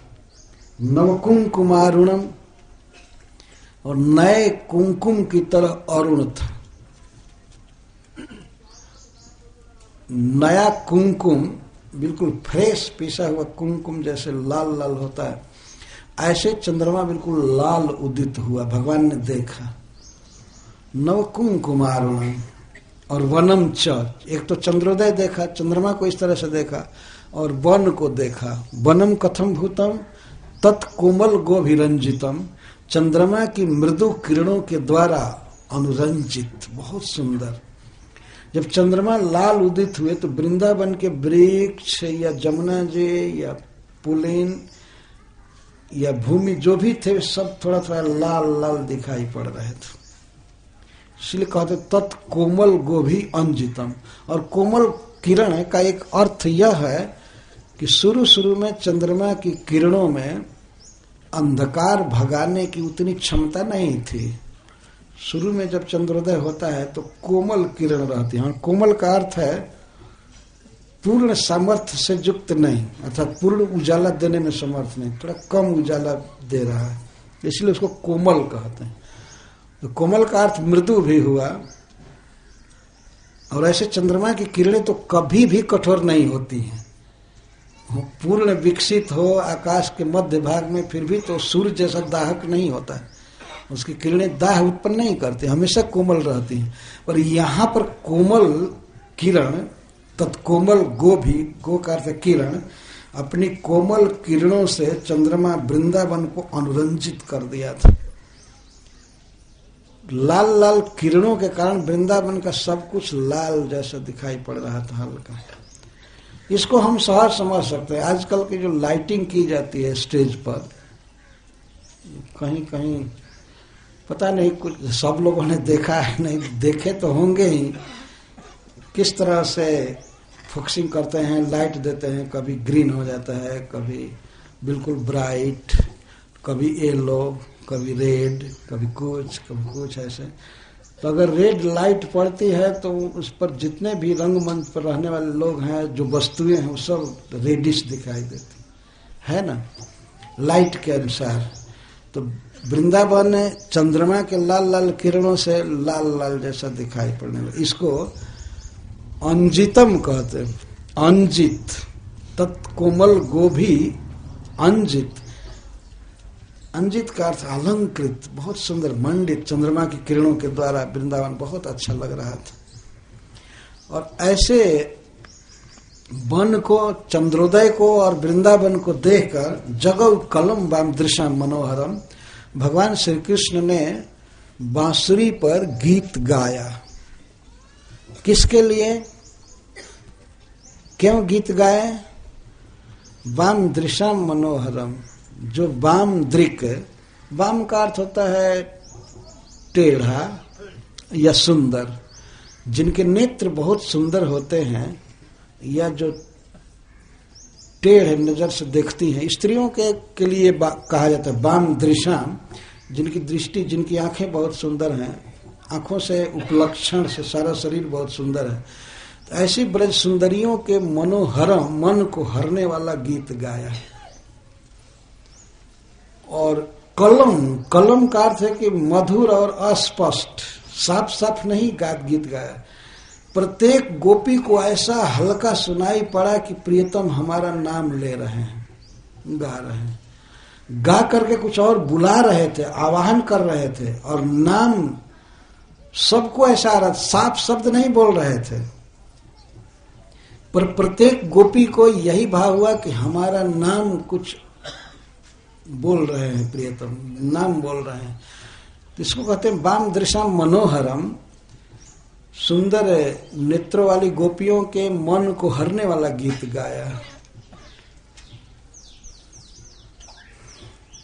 भगवान की ऐसी अचिंत व्यवस्था थी कि उस गीत को जो वृंदावन में गा रहे हैं बंसी भट्ट के पास, उस गीत को गोपियों के अतिरिक्त और किसी जीव ने नहीं सुना, किसी ने नहीं सुना। यहां तक उनके पास मयूर आदि थे या हरिण आदि थे या वन में रहने वाले जितने मनुष्य आदि, वे भी नहीं सुने। फिर ब्रज में गोप आदि कैसे सुन सकते थे? यह भगवान की अद्भुत व्यवस्था है। जिसको चाहते हैं कि ये सुने वही सुनेगा, दूसरा नहीं सुना। और यहीं पर देखते ही हैं, मोबाइल में लोग बात कर लेते हैं, बाहर वाले कुछ सुनते ही नहीं है। जब मनुष्य ऐसी व्यवस्था कर सकता है तो भगवान तो अब कहाँ से ट्रांसमिटेड कर रहे हैं, वहाँ बंसी भट्ट से बोल रहे हैं, गा रहे हैं, लेकिन वो शब्द केवल उनकी प्रियाओं को सुनाई दिया और किसी को नहीं। वे यही चाहते थे। वाम दृशाम मनोहरम। श्रील सुखदेव गोस्वामी कहते हैं कि गोपियों के मन को हरने वाला गीत गाए, मतलब केवल उन्होंने सुना और किसी ने नहीं सुना। यह भगवान की विशेषता है।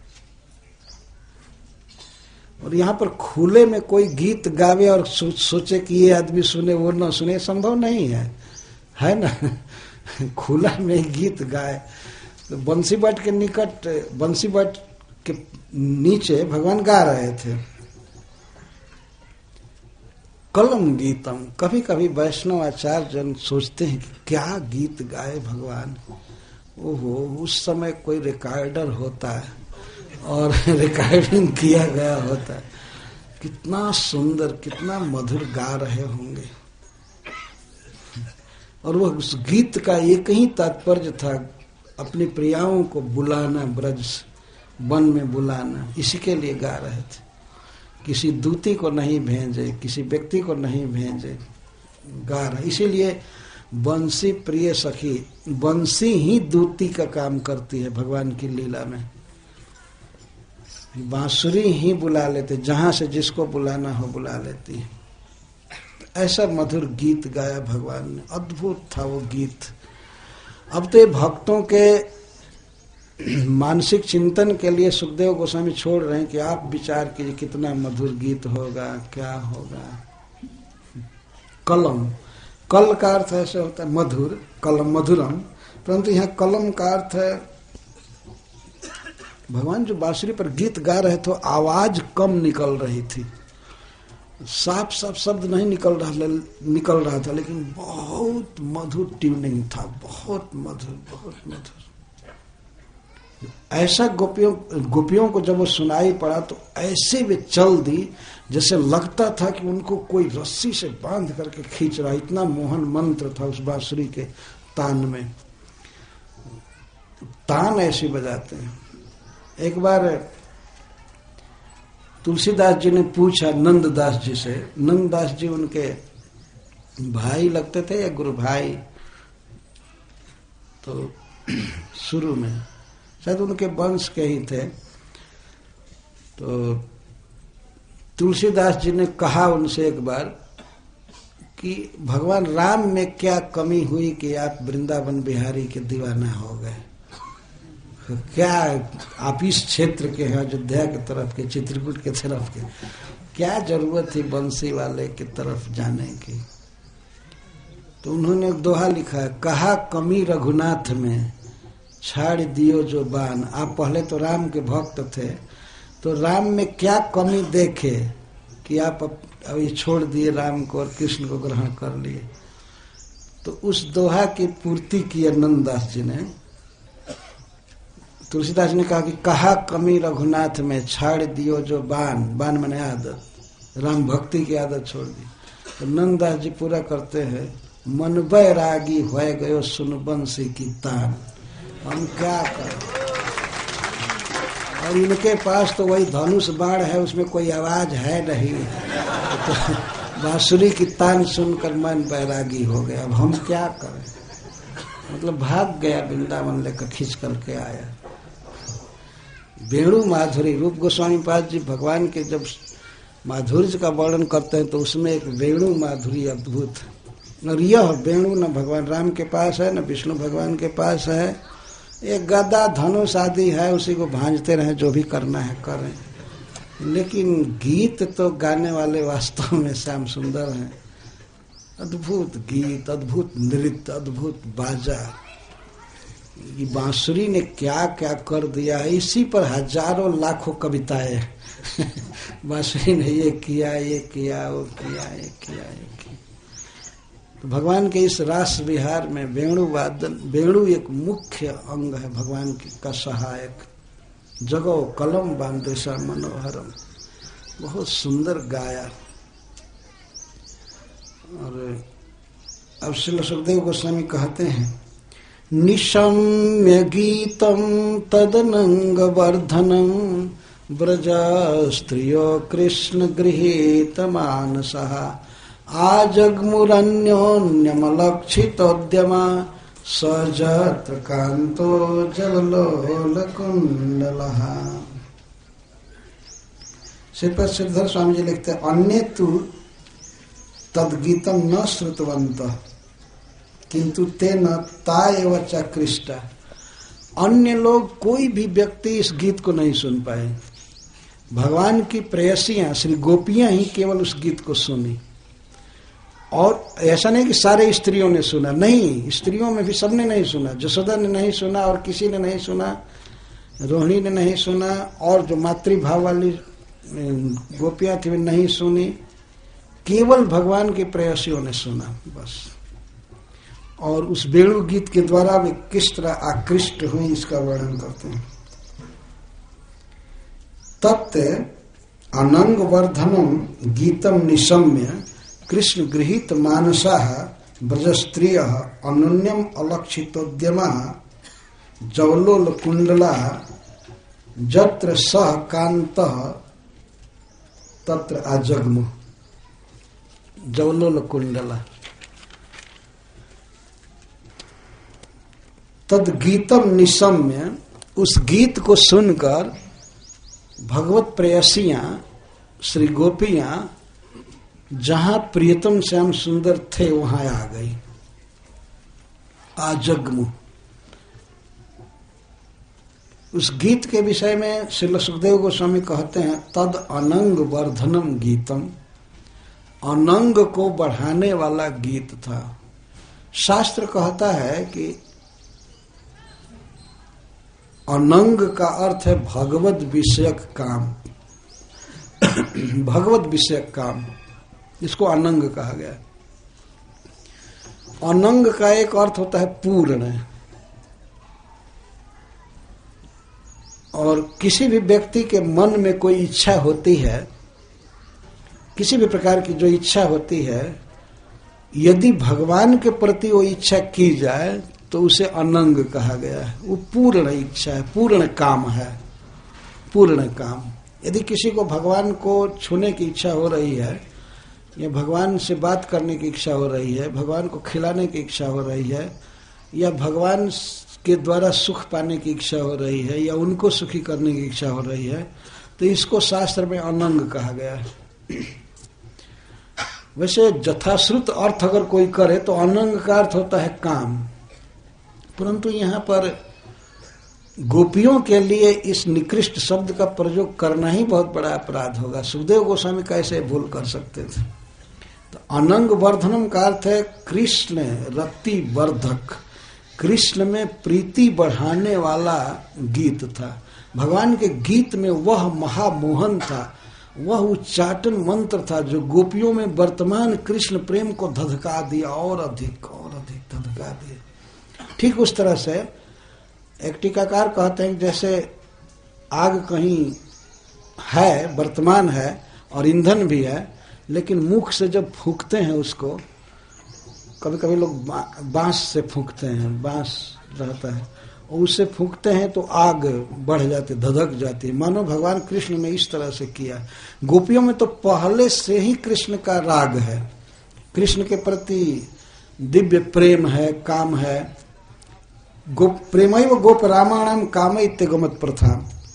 गोपियों में जो श्री कृष्ण के प्रति सहज प्रेम है, कृष्ण को सुख देने की लालसा है, इसी को शास्त्रकारों ने काम कहा है गोपियों के संबंध में। अगर गोपी के साथ किसी काम शब्द का प्रयोग किया जाए, या मनोज शब्द, मन से कोई शब्द, तो उसका अर्थ प्रेम समझना चाहिए। कुछ रिजर्व अर्थ होते हैं किसी किसी क्षेत्र में, तो काम का अर्थ ये लस्ट नहीं होगा। इस संसार में जो समझा जाता है ऐसा नहीं होगा। काम का अर्थ है, अनंग का अर्थ है कृष्ण विषयक प्रेम, लालसा, जो गोपियों में पहले से ही विद्यमान थी, लेकिन बांसुरी के गीत को सुनने के बाद कोटि कोटि गुना बढ़ गई वो लालसा भगवान के साथ होने के लिए, उनको सुखी करने के लिए। इसको अनंग वर्धनम कहते हैं। सब में है, जीव का श्री कृष्ण के प्रति सहज प्रेम है, लेकिन इस मायाबद्ध दशा में वो सो गया है, बिल्कुल डॉर्मेंट। उसी को श्रवण कीर्तन या भक्ति के अन्य अंगों द्वारा जगाया जाता है, जगाने का प्रयास करना चाहिए। यह शब्द बहुत प्रेरणा देने वाला है कि अनंग वर्धनम, भगवान कृष्ण के प्रेम को बढ़ाया जा सकता है। वर्धनम का अर्थ है कि उसको प्रकट करना, वर्धनम उत्तेजित करना। हम लोग भी भगवान के भक्त बने हैं, भक्ति कर रहे, चाहते हैं कि हमारा प्रेम बढ़ जाए, हमारी भक्ति बढ़ जाए। कभी कभी कोई भक्त कहते हैं हम लोग इतना दिन से जॉब कर रहे हैं, लेकिन देख रहे हैं कि जहां थे वहीं हैं, क्या करें। वास्तव में प्रेम दान तो श्री कृष्ण कर सकते हैं, बिना साधना के, बिना किसी विधि के, योग के। भगवान चाहे तो प्रेम 1 सेकंड में भर सकते। जब वे चैतन्य महाप्रभु के रूप में आए तो देखा गया कि पापी तापी जीव, यहां तक कि मनुष्येतर प्राणी, हाथी और बाघ, हरिण, सर्प, इन सबको भी वे केवल एक बार बोल करके ही प्रेम दान दे दिए।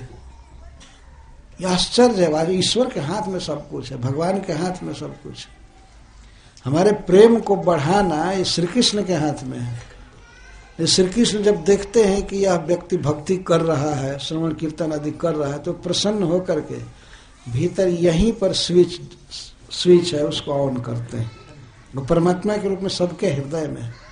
मत्तः स्मृतिर ज्ञानम अपोहनम च। हम बहुत साधना करके भी जिस प्रेम को नहीं पा सकते हैं, भगवान चाहे तो 1 सेकंड में प्रदीप्त कर सकते हैं, परंतु भगवान को खुश करने वाला काम तो करना पड़ेगा ना, नहीं तो वो तो स्विच ऑफ ही रखेंगे। और संसार की तरफ राग रहेगा, भगवान के रूप आदि के प्रति कोई लगाव नहीं हो पाएगा। मान लीजिए किसी के पास टेलीविजन है और हमेशा ऑफ ही रखा है, तो क्या रूप को पकड़ेगा वो? अगर हमेशा ऑफ है तो बस टेलीविजन का स्क्रीन जो है निराकार के अलावा किसकी पूजा करेगा? कुछ दिखेगा ही नहीं इसको।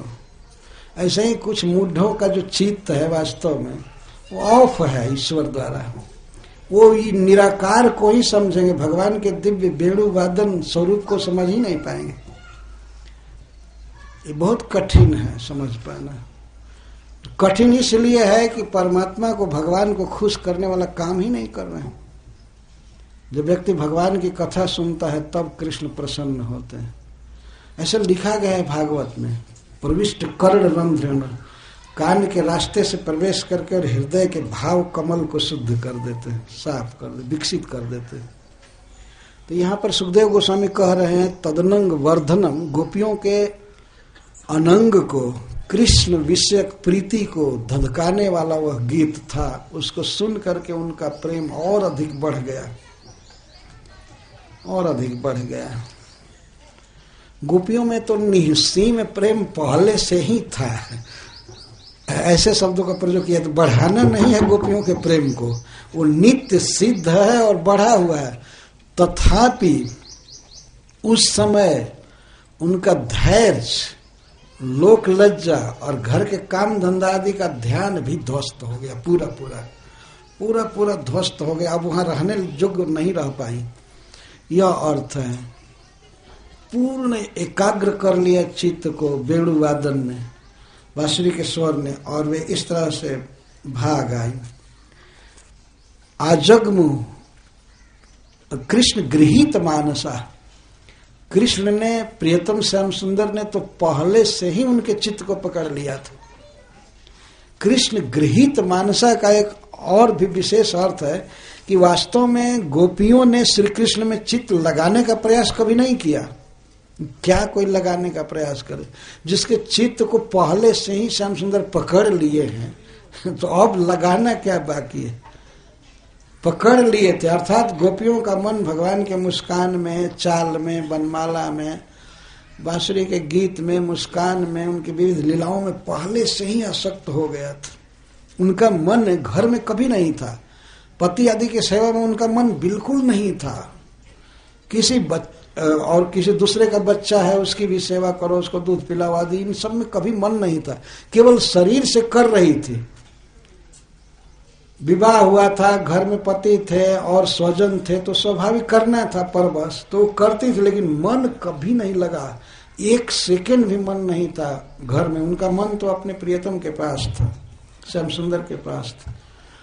कृष्ण गृहीत मानस, कृष्ण के सौंदर्य ने, बांसुरी के गीत ने, लीलाओं ने उनके मन को पूरा पकड़ लिया था।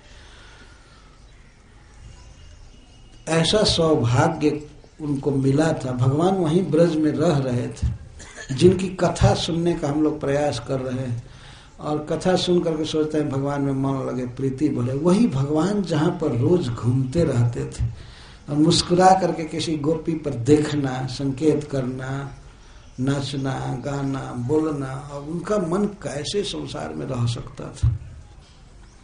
भगवान तो परम आकर्षण के निधि हैं, सारा आकर्षण उनमें है। तो ऐसे प्रभु वहीं रोज लीला कर रहे थे और आत्मीयता पूर्वक, सौहार्द पूर्वक, तो पूरा मन आसक्त था गोपियों का। तो पहले से ही था, लेकिन जब आह्वान सुना, अपना नाम सुना बांसुरी पर, तो इसी दिन की प्रतीक्षा कर रहे थे कि कब श्याम सुंदर हमें बुलाएंगे। जिस दिन चीर हरण हुआ था उसी दिन गोपियां अपने घर नहीं लौट रही थी। भगवान उनके चीर को लौटा करके प्रसादी बना करके दिए और वस्त्र पहन करके अब वो घर नहीं जाना चाहती थी।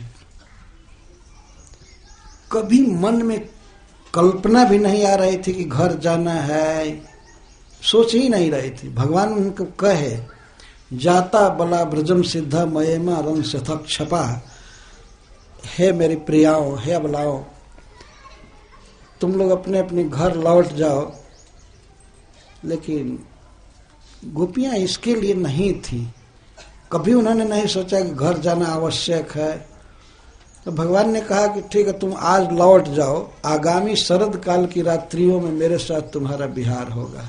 उन्हीं रात्रियों का संकेत सुखदेव गोस्वामी ताह शब्द से कर रहे हैं। ताह रात्रि जो प्रतिश्रुता थी भगवान के द्वारा, भगवान ने प्रतिज्ञा किया था कि आगामी शरद काल की रात्रियों में मेरे साथ तुम्हारा विहार होगा, तुम जाओ, घर लौट जाओ। तो भगवान की आज्ञा मान करके वो गोपियां लौट गई थी, गोप कुमारियां लौट गई थी, लेकिन मन कभी भी उनका घर में नहीं था। तो आज जब उन्होंने बांसुरी पर गीत सुना, कृष्ण का निमंत्रण सुना, आह्वान, साफ नाम बोल रहे थे, इसको सुन करके वो तुरंत ही चल दी कृष्ण के पास। अन्योन्यम अलक्षित उद्यमा, यहां तक कि बांसुरी के उस सम्मोहक गीत में आविष्ट होकर के उन्हें यह भी ध्यान नहीं था कि किसी दूसरे गोपी को कहना चाहिए कि चलो चलो प्रियतम बुला रहे हैं। इतना व्यक्तिगत रूप से नाम लेकर बुला रहे थे कि जेम ही सुनी तेम ही चल दी।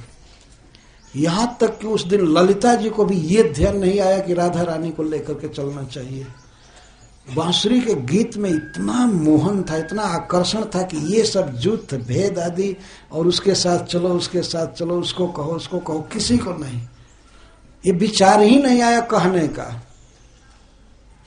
ये साथ में चलना चाहिए। प्राय पहले गोपियां जब चलती थी प्रियतम श्याम सुंदर से मिलने तो अपना अपना जुथ होता था। जैसे चंद्रावली जी का जुथ है, राधा रानी का जुथ है, तो अपने अपने जुथ में प्रिया जी को संभालते हुए उनका अभिसार करना और उनको श्याम सुंदर से मिलाने की चेष्टा करना ले चलती थी। लेकिन आज ये दशा नहीं रही। अनुन्यम अलक्षित उद्यमा, उद्यम का अर्थ है कि वन गमन, ब्रज छोड़ करके, घर छोड़ करके या काम धंधा छोड़ करके चली तो चली, यह ध्यान ही नहीं आया कि हम दूसरे को कह दें हम कहाँ जा रही हैं, ये जा रही वो जा रही। सब लगता था किसी मोहक मंत्र के द्वारा पकड़ी हुई उच्चाटन मंत्र द्वारा वो चली जा रही, ये ध्यान नहीं रहा। यह है बांसुरी के गीत का महाप्रभाव। कहाँ गई? आजगमुख और जवलोल कुंडला इतना जोर से चल रही थी, अलग अलग। श्रील सुखदेव गोस्वामी अपने मनः नेत्र से गोपियों के ब्रज से वन में आने की लीला को देख रहे हैं।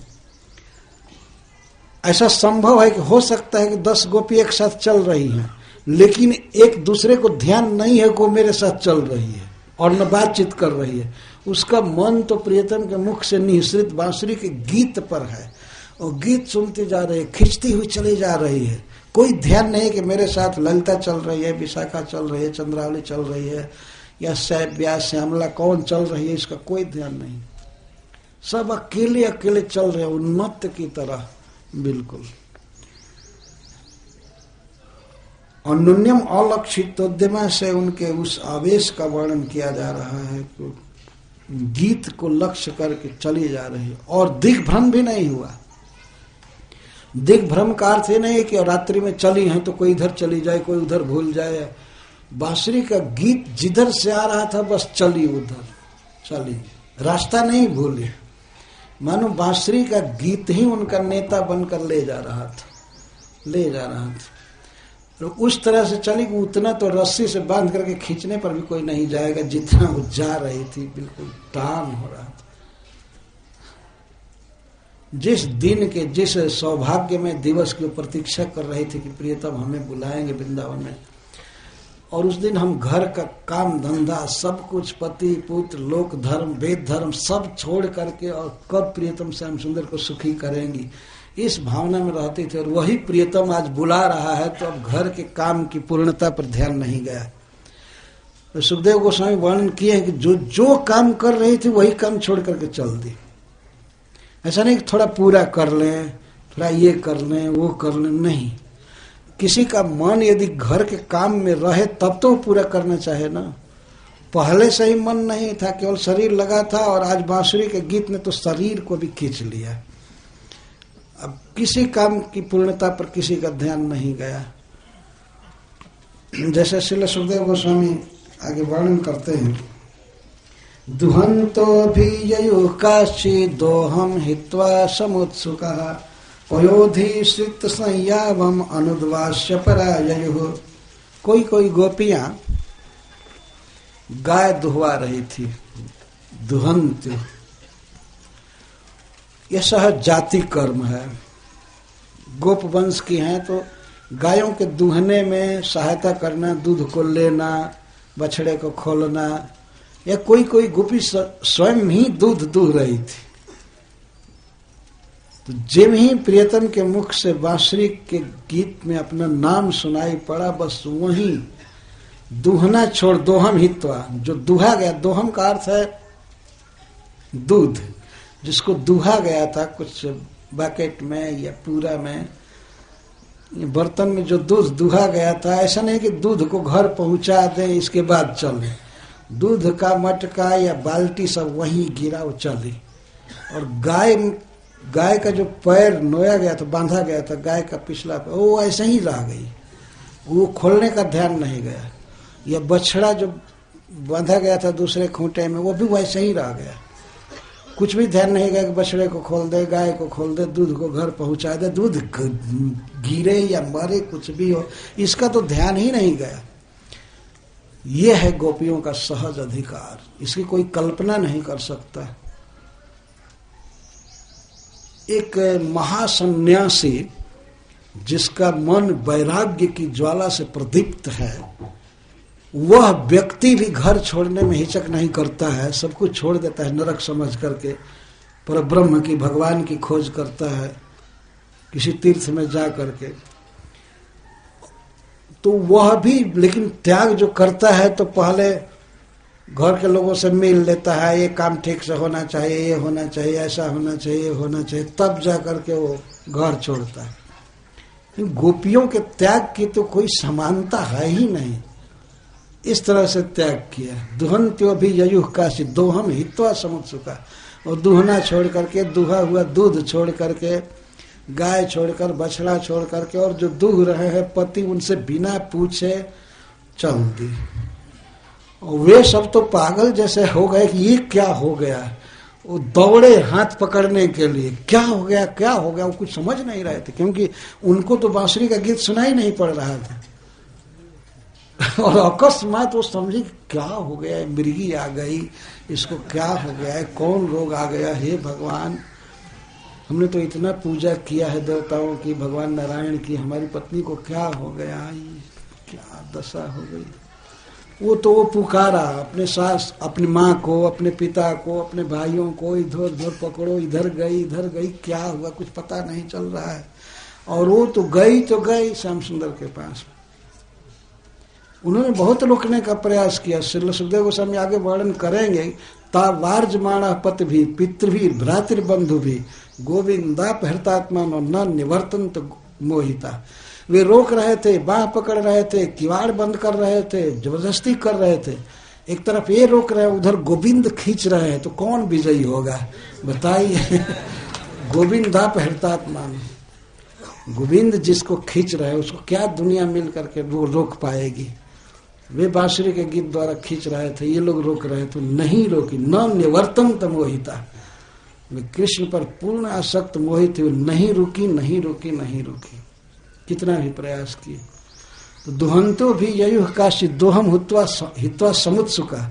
ये समुत्सुका शब्द प्रत्येक ग्रुप में लगेगा, प्रत्येक गोपी के साथ। समुत्सुका, अपने प्रियतम श्याम सुंदर से मिलने के लिए अतिशय उत्कंठावती, अतिशय लालसावती।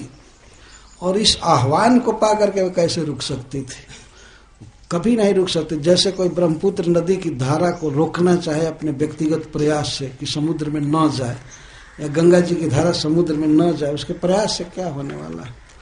इतना वेग था गोपियों के कृष्ण गमन के प्रति। पयोधि श्रित संयावम अनुद्वास्य पराययु। कोई गोपी दूध को औंट रही थी, उबाल रही थी चूल्हे पर, जो भी उबाल रही थी और ये रबड़ी बना रही थी, जो कुछ भी कर रही थी वो कर रही थी, ध्यान था, वो परिवार की सेवा के लिए कर रही थी, मन नहीं लगता था, लेकिन रोज शरीर का काम था करना, कर रही थी। तब तक अपना नाम सुनाई पड़ा बांसुरी में, वहीं छोड़ करके चल दी। ऐसा नहीं कि दूध को उतार दे, कढ़ाई को नीचे कर दे, नहीं। पय अधिश्रित्य, वो उबल रहा था दूध, गर्म हो रहा था, छोड़कर चल दी। संयावम, और कोई गोपी लपसी पका रही थी, हलवा पका रही थी, शीरा पका रही थी। ये रोज का उनका काम था, परिवार के लिए करना, वो पका रही थी। और बांसुरी के गीत को सुन करके बस वही कलछुल और सब कुछ छोड़ करके। एक व्यक्ति हमसे पूछा एक बार, तो महाराज तो हलवा तो जल गया होगा ना। ने कहा बाप रे बाप, गोपियां जिसको छोड़ करके जा रही, आप उसके छोह में पड़े हुए। जला हो चाहे कुछ भी जला, इसका क्या ध्यान करना है।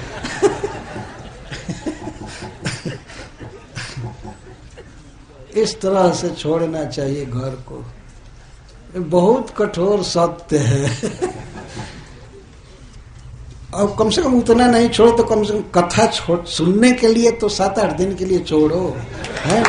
तो छोड़ो, उधर कोई जले या मरे या कुछ भी हो, भगवान के हम लोग हैं ना, तो उनकी बात सुनने के लिए छोड़ ही देना चाहिए। गोपियों ने छोड़ा सदा के लिए, लेकिन हम लोग तो कभी कभी छोड़ सकते हैं। श्री कृष्ण बुला दे बांसुरी में तो उस दिन तो अपने आप ही सब छूट जाएगा, उसमें सोचना नहीं पड़ेगा। लेकिन फिर भी इस तरह से बीच बीच में छोड़कर देखना चाहिए। तो दूध वहीं उफन कर जल गया, ये संयाव हलवा भी वहीं जल गया, दूध छोड़ करके चली। परिवेश्यंत स्तद्धित्वा, कोई अपने ससुर को, अपने पति को या अपने घर के अन्य लोगों को भोजन परोस रही थी और वो बैठे थे खाने के लिए। जितना परोसी थी उतना ही बस छोड़ करके चल दी। और ऐसा नहीं कि परोसने का बर्तन हाथ में लेकर वहीं बस बर्तन पटकी पति के सामने और चल गए, कोई ध्यान नहीं। वो तो बिल्कुल मुग्ध हो गए होंगे कि हाय रे भगवान, ये क्या हो गया। किसी को केवल प्लेट ही मिला था कुछ और चल दी, और हाथ से गिरा भात, चाहे जो पूड़ी जो भी हो, खीर खत्म हुआ। गोपियों के इस महात्याग और कृष्ण प्रेम की कल्पना करना भी कठिन, ऐसा कोई नहीं कर पाएगा। परिवेश्यंत स्तब्धित्वा, परोस रही थी और परोसना छोड़ करके चल दी। परिवेश्यंत स्तब्धित्वा पायंत शिशुन पय, और कोई गोपियां दूसरे के छोटे छोटे बच्चों को पायंत पिला रही थी, गाय का दूध पिला रही थी। पायंत, कितना सुकोमल, कितना स्नेह का पात्र होता है। छोटा सा बच्चा भूखा है और उसको दूध पिला रही है, गाय का दूध पिला रही है। लेकिन गीत जब सुनाई पड़ा तो ये भी ध्यान नहीं गया कि बच्चा बेचारा रोएगा, भरपेट पिया नहीं है, पिला करके जाऊं। नहीं, बच्चे को वहीं छोड़ करके, दूध छोड़ करके चल दी। कोई आदमी सोच सकता है कि अरे इतना कठोर होने की क्या जरूरत है, और बच्चे को पिला करके जाती, कौन रोकने वाला था। लेकिन ये गोपियों का स्वरूप और उनका अधिकार सुखदेव गोस्वामी दिखा रहे हैं। ये है उनका स्वरूप और अधिकार, किसी के मन कल्पना से भी बाहर की बात है। आजकल के तो समाज से भी कहेंगे ये तो दुराचार है, अनाचार है, बच्चों की सेवा छोड़ करके, माता पिता की सेवा छोड़ करके चल देना, बाप रे बाप। हाँ, तो आजकल तो दुराचार है ही, क्योंकि छोड़ करके उधर कोई क्लब में चला गया, कोई स्त्री इधर घूम रही है, उधर ताश खेल रही है, उधर शराब पी रही है, कोई कुछ कर रही है, कोई कुछ कर रही है, तो सारे अधर्म में लगे। कि भगवान कृष्ण के लिए अगर छोड़ा जाए तो ये तो जीव की शोभा है। भगवान चैतन्य महाप्रभु अपनी नवविवाहिता पत्नी को केवल 2 साल में छोड़ दी, विष्णुप्रिया, जबकि घर में कोई नहीं था। पिताजी स्वर्गवासी हो गए थे, माँ विधवा थी, भाई एक थे वो सन्यासी हो गए, और 8 बहनें पहले जन्म लेकर के मर चुकी थी। बड़ा भाई भी सन्यासी, पिता भी नहीं, माँ विधवा है, पत्नी नवज्योति बिल्कुल। लेकिन वही भगवान श्री कृष्ण सिखा रहे हैं कि मेरे लिए कुछ भी छोड़ा जा सकता है, और छोड़ करके उन्होंने जगत को सिखाया कृष्ण के लिए ऐसे छोड़ना चाहिए। यद्यपि कृष्ण लीला में सब कुछ बातें हैं, फिर भी भगवान चैतन्य महाप्रभु आ करके यहाँ छोड़ करके सिखाए। हम लोगों के मन में ये बात बैठी रहती है कि नहीं, ये सब करना कर्तव्य है, ये है कर्तव्य जरूर है, लेकिन प्राइम कर्तव्य क्या है? हमारे जीवन का मुख्य कर्तव्य है कृष्ण से प्रेम करना है। और कृष्ण प्रेम में जो सहायक है तो ग्रहण करना चाहिए, और नहीं सहायक है तो रिजेक्ट करना चाहिए। बस ये सिद्ध हुआ। तो परिवार आदि इसीलिए है कि भाई परिवार के बिना काम नहीं चलेगा, आजीविका नहीं चलेगी और नहीं चलेगी, तो कुछ दिन इनके साथ करो धरो, लेकिन छोड़ने का जब समय आए तो छोड़ देना चाहिए ना। आजकल के लोग ग्रहण जानते हैं, त्यागना जानते ही नहीं है। त्यागना जानते ही नहीं। त्याग कितना जरूरी है वो तो सभी अनुभव कर सकते हैं। आप कहीं घर लेने जाइए और आप देखेंगे ठीक है सोने का स्थान है, बेडरूम है, ये किचन है, ग्रहण का स्थान, लेकिन त्याग का स्थान नहीं रहेगा तो नहीं लेंगे। टॉयलेट देखेंगे ना इसमें है कि नहीं, कोई आदमी नहीं लेगा। बल्कि भोजन बनाने का स्थान न हो, कहीं दूसरी जगह खा लेंगे, लेकिन त्यागने का स्थान तो होना ही चाहिए।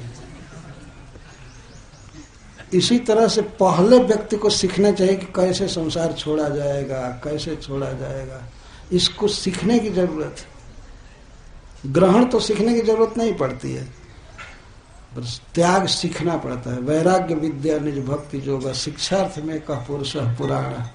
श्री कृष्ण चैतन्य शरीरधारी कृपा बुधिर्जस्तमहम प्रपद्य। भगवान चैतन्य महाप्रभु वैराग्य विद्या सिखाने आए थे। हम लोग महाभावती गोपियों के प्रेम की बात सुन रहे हैं, किस तरह से प्रियतम के बुलाने पर उन्होंने छोड़ा। हम लोग ऐसा नहीं कह सकते हैं कि हमको कृष्ण नहीं बुला रहे हैं। बुला क्यों नहीं रहे? गीता में कहते हैं सर्व धर्मान परित्यज्य मामेकं कम शरणं व्रज। ये बुलाना ही हुआ ना, ये बुलाने से कम थोड़े है। लेकिन हम लोग सांसारिक उत्तरदायित्व में ही लगे रहते हैं, भगवान की भक्ति नहीं कर पाते हैं। कितना अब क्या करें? अगर सज्जन होगा, अगर वास्तव में कृष्ण का प्रेमी होगा तो गीता पढ़ करके उनकी बात मान लेगा। वो ये आग्रह नहीं करेगा कि नहीं वे हम बांसुरी में बुलावे, चाहे डायरेक्ट कहेंगे तब तो करूंगा, नहीं तो अब हम नहीं कर ऐसा आग्रह नहीं करेगा। हम लोग ब्रह्मा जी के बारे में पढ़ते हैं, वो सोच रहे थे कि हमारे पिता कौन है, मेरा जन्म कहाँ से हुआ, क्या हुआ।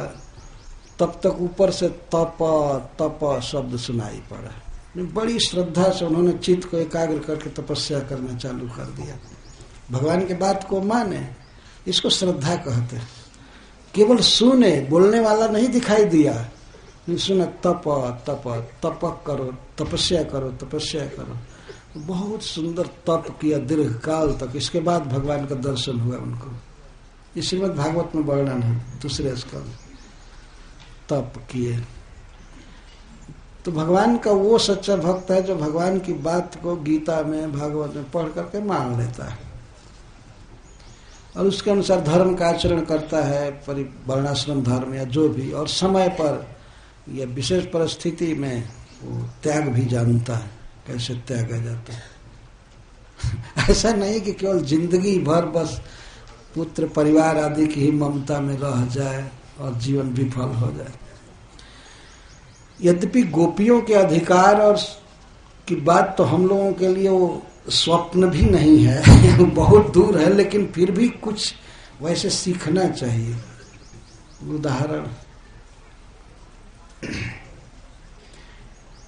परिवेश्यन्तस्तद्धित्वा पायन्त शिशुपय शुश्रूषन्त पतिन काश्चिद स्नन्त्य पासे भोजनम। कोई गोपियां अपने पति की सेवा कर रही थी, सेवा कर रही थी, चाहे पंखा झल रही हो, चरण दबा रही हो, पास में बैठी कुछ बात कर रही, लेकिन बांसुरी की आवाज सुनते ही सेवा आदि छोड़ करके चलती। शुश्रूषन्त पतिन काश्चिद स्नन्त्य अपास्य भोजनम। और कोई गोपियां भोजन कर रही थी, स्नन्त्य भोजन कर रही थी, लेकिन जेम ही बांसुरी का शब्द सुनाई पड़ा, बस जो कवर खाई थी बस छोड़ करके चलते। हाथ भी नहीं धोई, ये भी ध्यान नहीं गया कि हाथ धो लूं या मुंह धो लूं, नहीं, कुछ भी नहीं, चल दी। स्नन्त्यो अपास्य भोजना लिम्पन्त्य प्रेम व्रजन्त्य अजन्त्य काष्ठलोचने। और कोई गोपियां लेप रही थी अपने शरीर को, श्रृंगार कर रही थी। लेपन का अर्थ अंगराग आदि लगाना, तो जितना लगाई थी वो उतना ही बंद और चलती। कार्य की पूर्णता पर ध्यान नहीं गया। अनजनते आकाश चलो थे। कोई कोई गोपी लेपन कर रही थी घर का, कोई मार्जन कर रही थी घर का, या शरीर पर लेप कर रही थी, शरीर का मार्जन कर रही थी। कोई कोई गोपी अंजन लगा रही थी अभी एक आंख में, और वो भी अधूरा अंजन लगाई थी लेकिन छोड़कर चल थी। थोड़ा भी ध्यान नहीं गया, अपने शरीर का कोई स्मरण नहीं हो रहा था, समाज का किसी चीज का स्मरण नहीं हो रहा था। एक आंख में अंजन लगाई थी वो भी अधूरा, लेकिन छोड़ करके चल थी। व्यत्यस्त वस्त्राभरण। अब श्रील सुखदेव गोस्वामी कहते हैं कि उनके वस्त्र और आभरण व्यत्यस्त थे, स्वरूप से और परिवेशन द्वारा भी। कौन वस्त्र कहाँ पहनना चाहिए, कैसे पहनना चाहिए, ध्यान नहीं रहा। जब भी बांसुरी का गीत सुनाई पड़ा तो जो कान में पहनने वाला आभूषण था उसको तुरंत अंगुली में पहन करके चल दी, अंगुली का कान में, ऐसे ध्यान नहीं रहा, जल्दी जल्दी में चल दी। व्यत्यस्त वस्त्राभरण, वस्त्र और आभरण अलंकार सब उल्टा पलटा पहने हुए चल दी। इस पर प्रश्न होता है क्या किसी ने रोका नहीं उन लोगों को उस रात्रि में निकलते समय? सुखदेव गोस्वामी कहते हैं बहुत रोका गया। क्या आज लोग नहीं रोकेंगे? जरा ध्यान दीजिए, कोई स्त्री घर में रात के समय ऐसे ही अकस्मात बवंडर की तरह निकले तो सब लोग तो चारों तरफ से घेर लगे, क्या हुआ क्या हुआ, इसको बाई आ गई, बात रोग हुआ, क्या हुआ, पकड़ो पकड़ो पकड़ो। तो कोई ओझा के पास दौड़ेगा, कोई डॉक्टर के पास दौड़ेगा, कोई एम्बुलेंस लाएगा, कोई कुछ लाएगा कि नहीं, स्वाभाविक है। तावार्ज माणा पति भी पितृ भी भ्रातृबंधु भी गोविंदा पहलतात्मानो न निवर्तन मोहित। तावार्ज माणा अपने पिताओं द्वारा, ससुर द्वारा और भाइयों द्वारा, भाई का तात्पर्य अपना खास भाई अथवा पति के भाई, सब रोकने लगे। पति के संबंधी, अपने पिता के संबंधी इधर उधर सब रोकने लगे, कहाँ जा रहे कहाँ जा रहे, न निवर्तन, नहीं लौटी नहीं लौटी। कुछ लोग बहुत दूर तक रास्ते में भी आ गए, कहाँ जा रही हो, क्यों जा रही हो, क्यों जंगल में जा रही हो, क्या हो गया तुमको, घर पर रहो घर पर रहो, चलो चलो चलो। एक एक को 10-10 आदमी पकड़ रहे थे, लेकिन वो अकेले कृष्ण खींच रहे थे, वो बलवान है, नहीं रुकी, न निवर्तन, किसी भी हालत में नहीं रुकी। कितना बाह पकड़ना, निहोरा करना, वस्त्र पकड़ना, रोकना, लेकिन नहीं रुक पाई। यह देखिए बल। स्त्री को अबला कहा जाता है। अगर एक पुरुष कड़ाई से पकड़ ले तो नहीं छुड़ा पाएगी, लेकिन 10-10, 20-20 लोग लग रहे थे रोकने के लिए, पर नहीं रुकी। कृष्ण प्रेम में इतना बल है कि वो नहीं रुक पाई।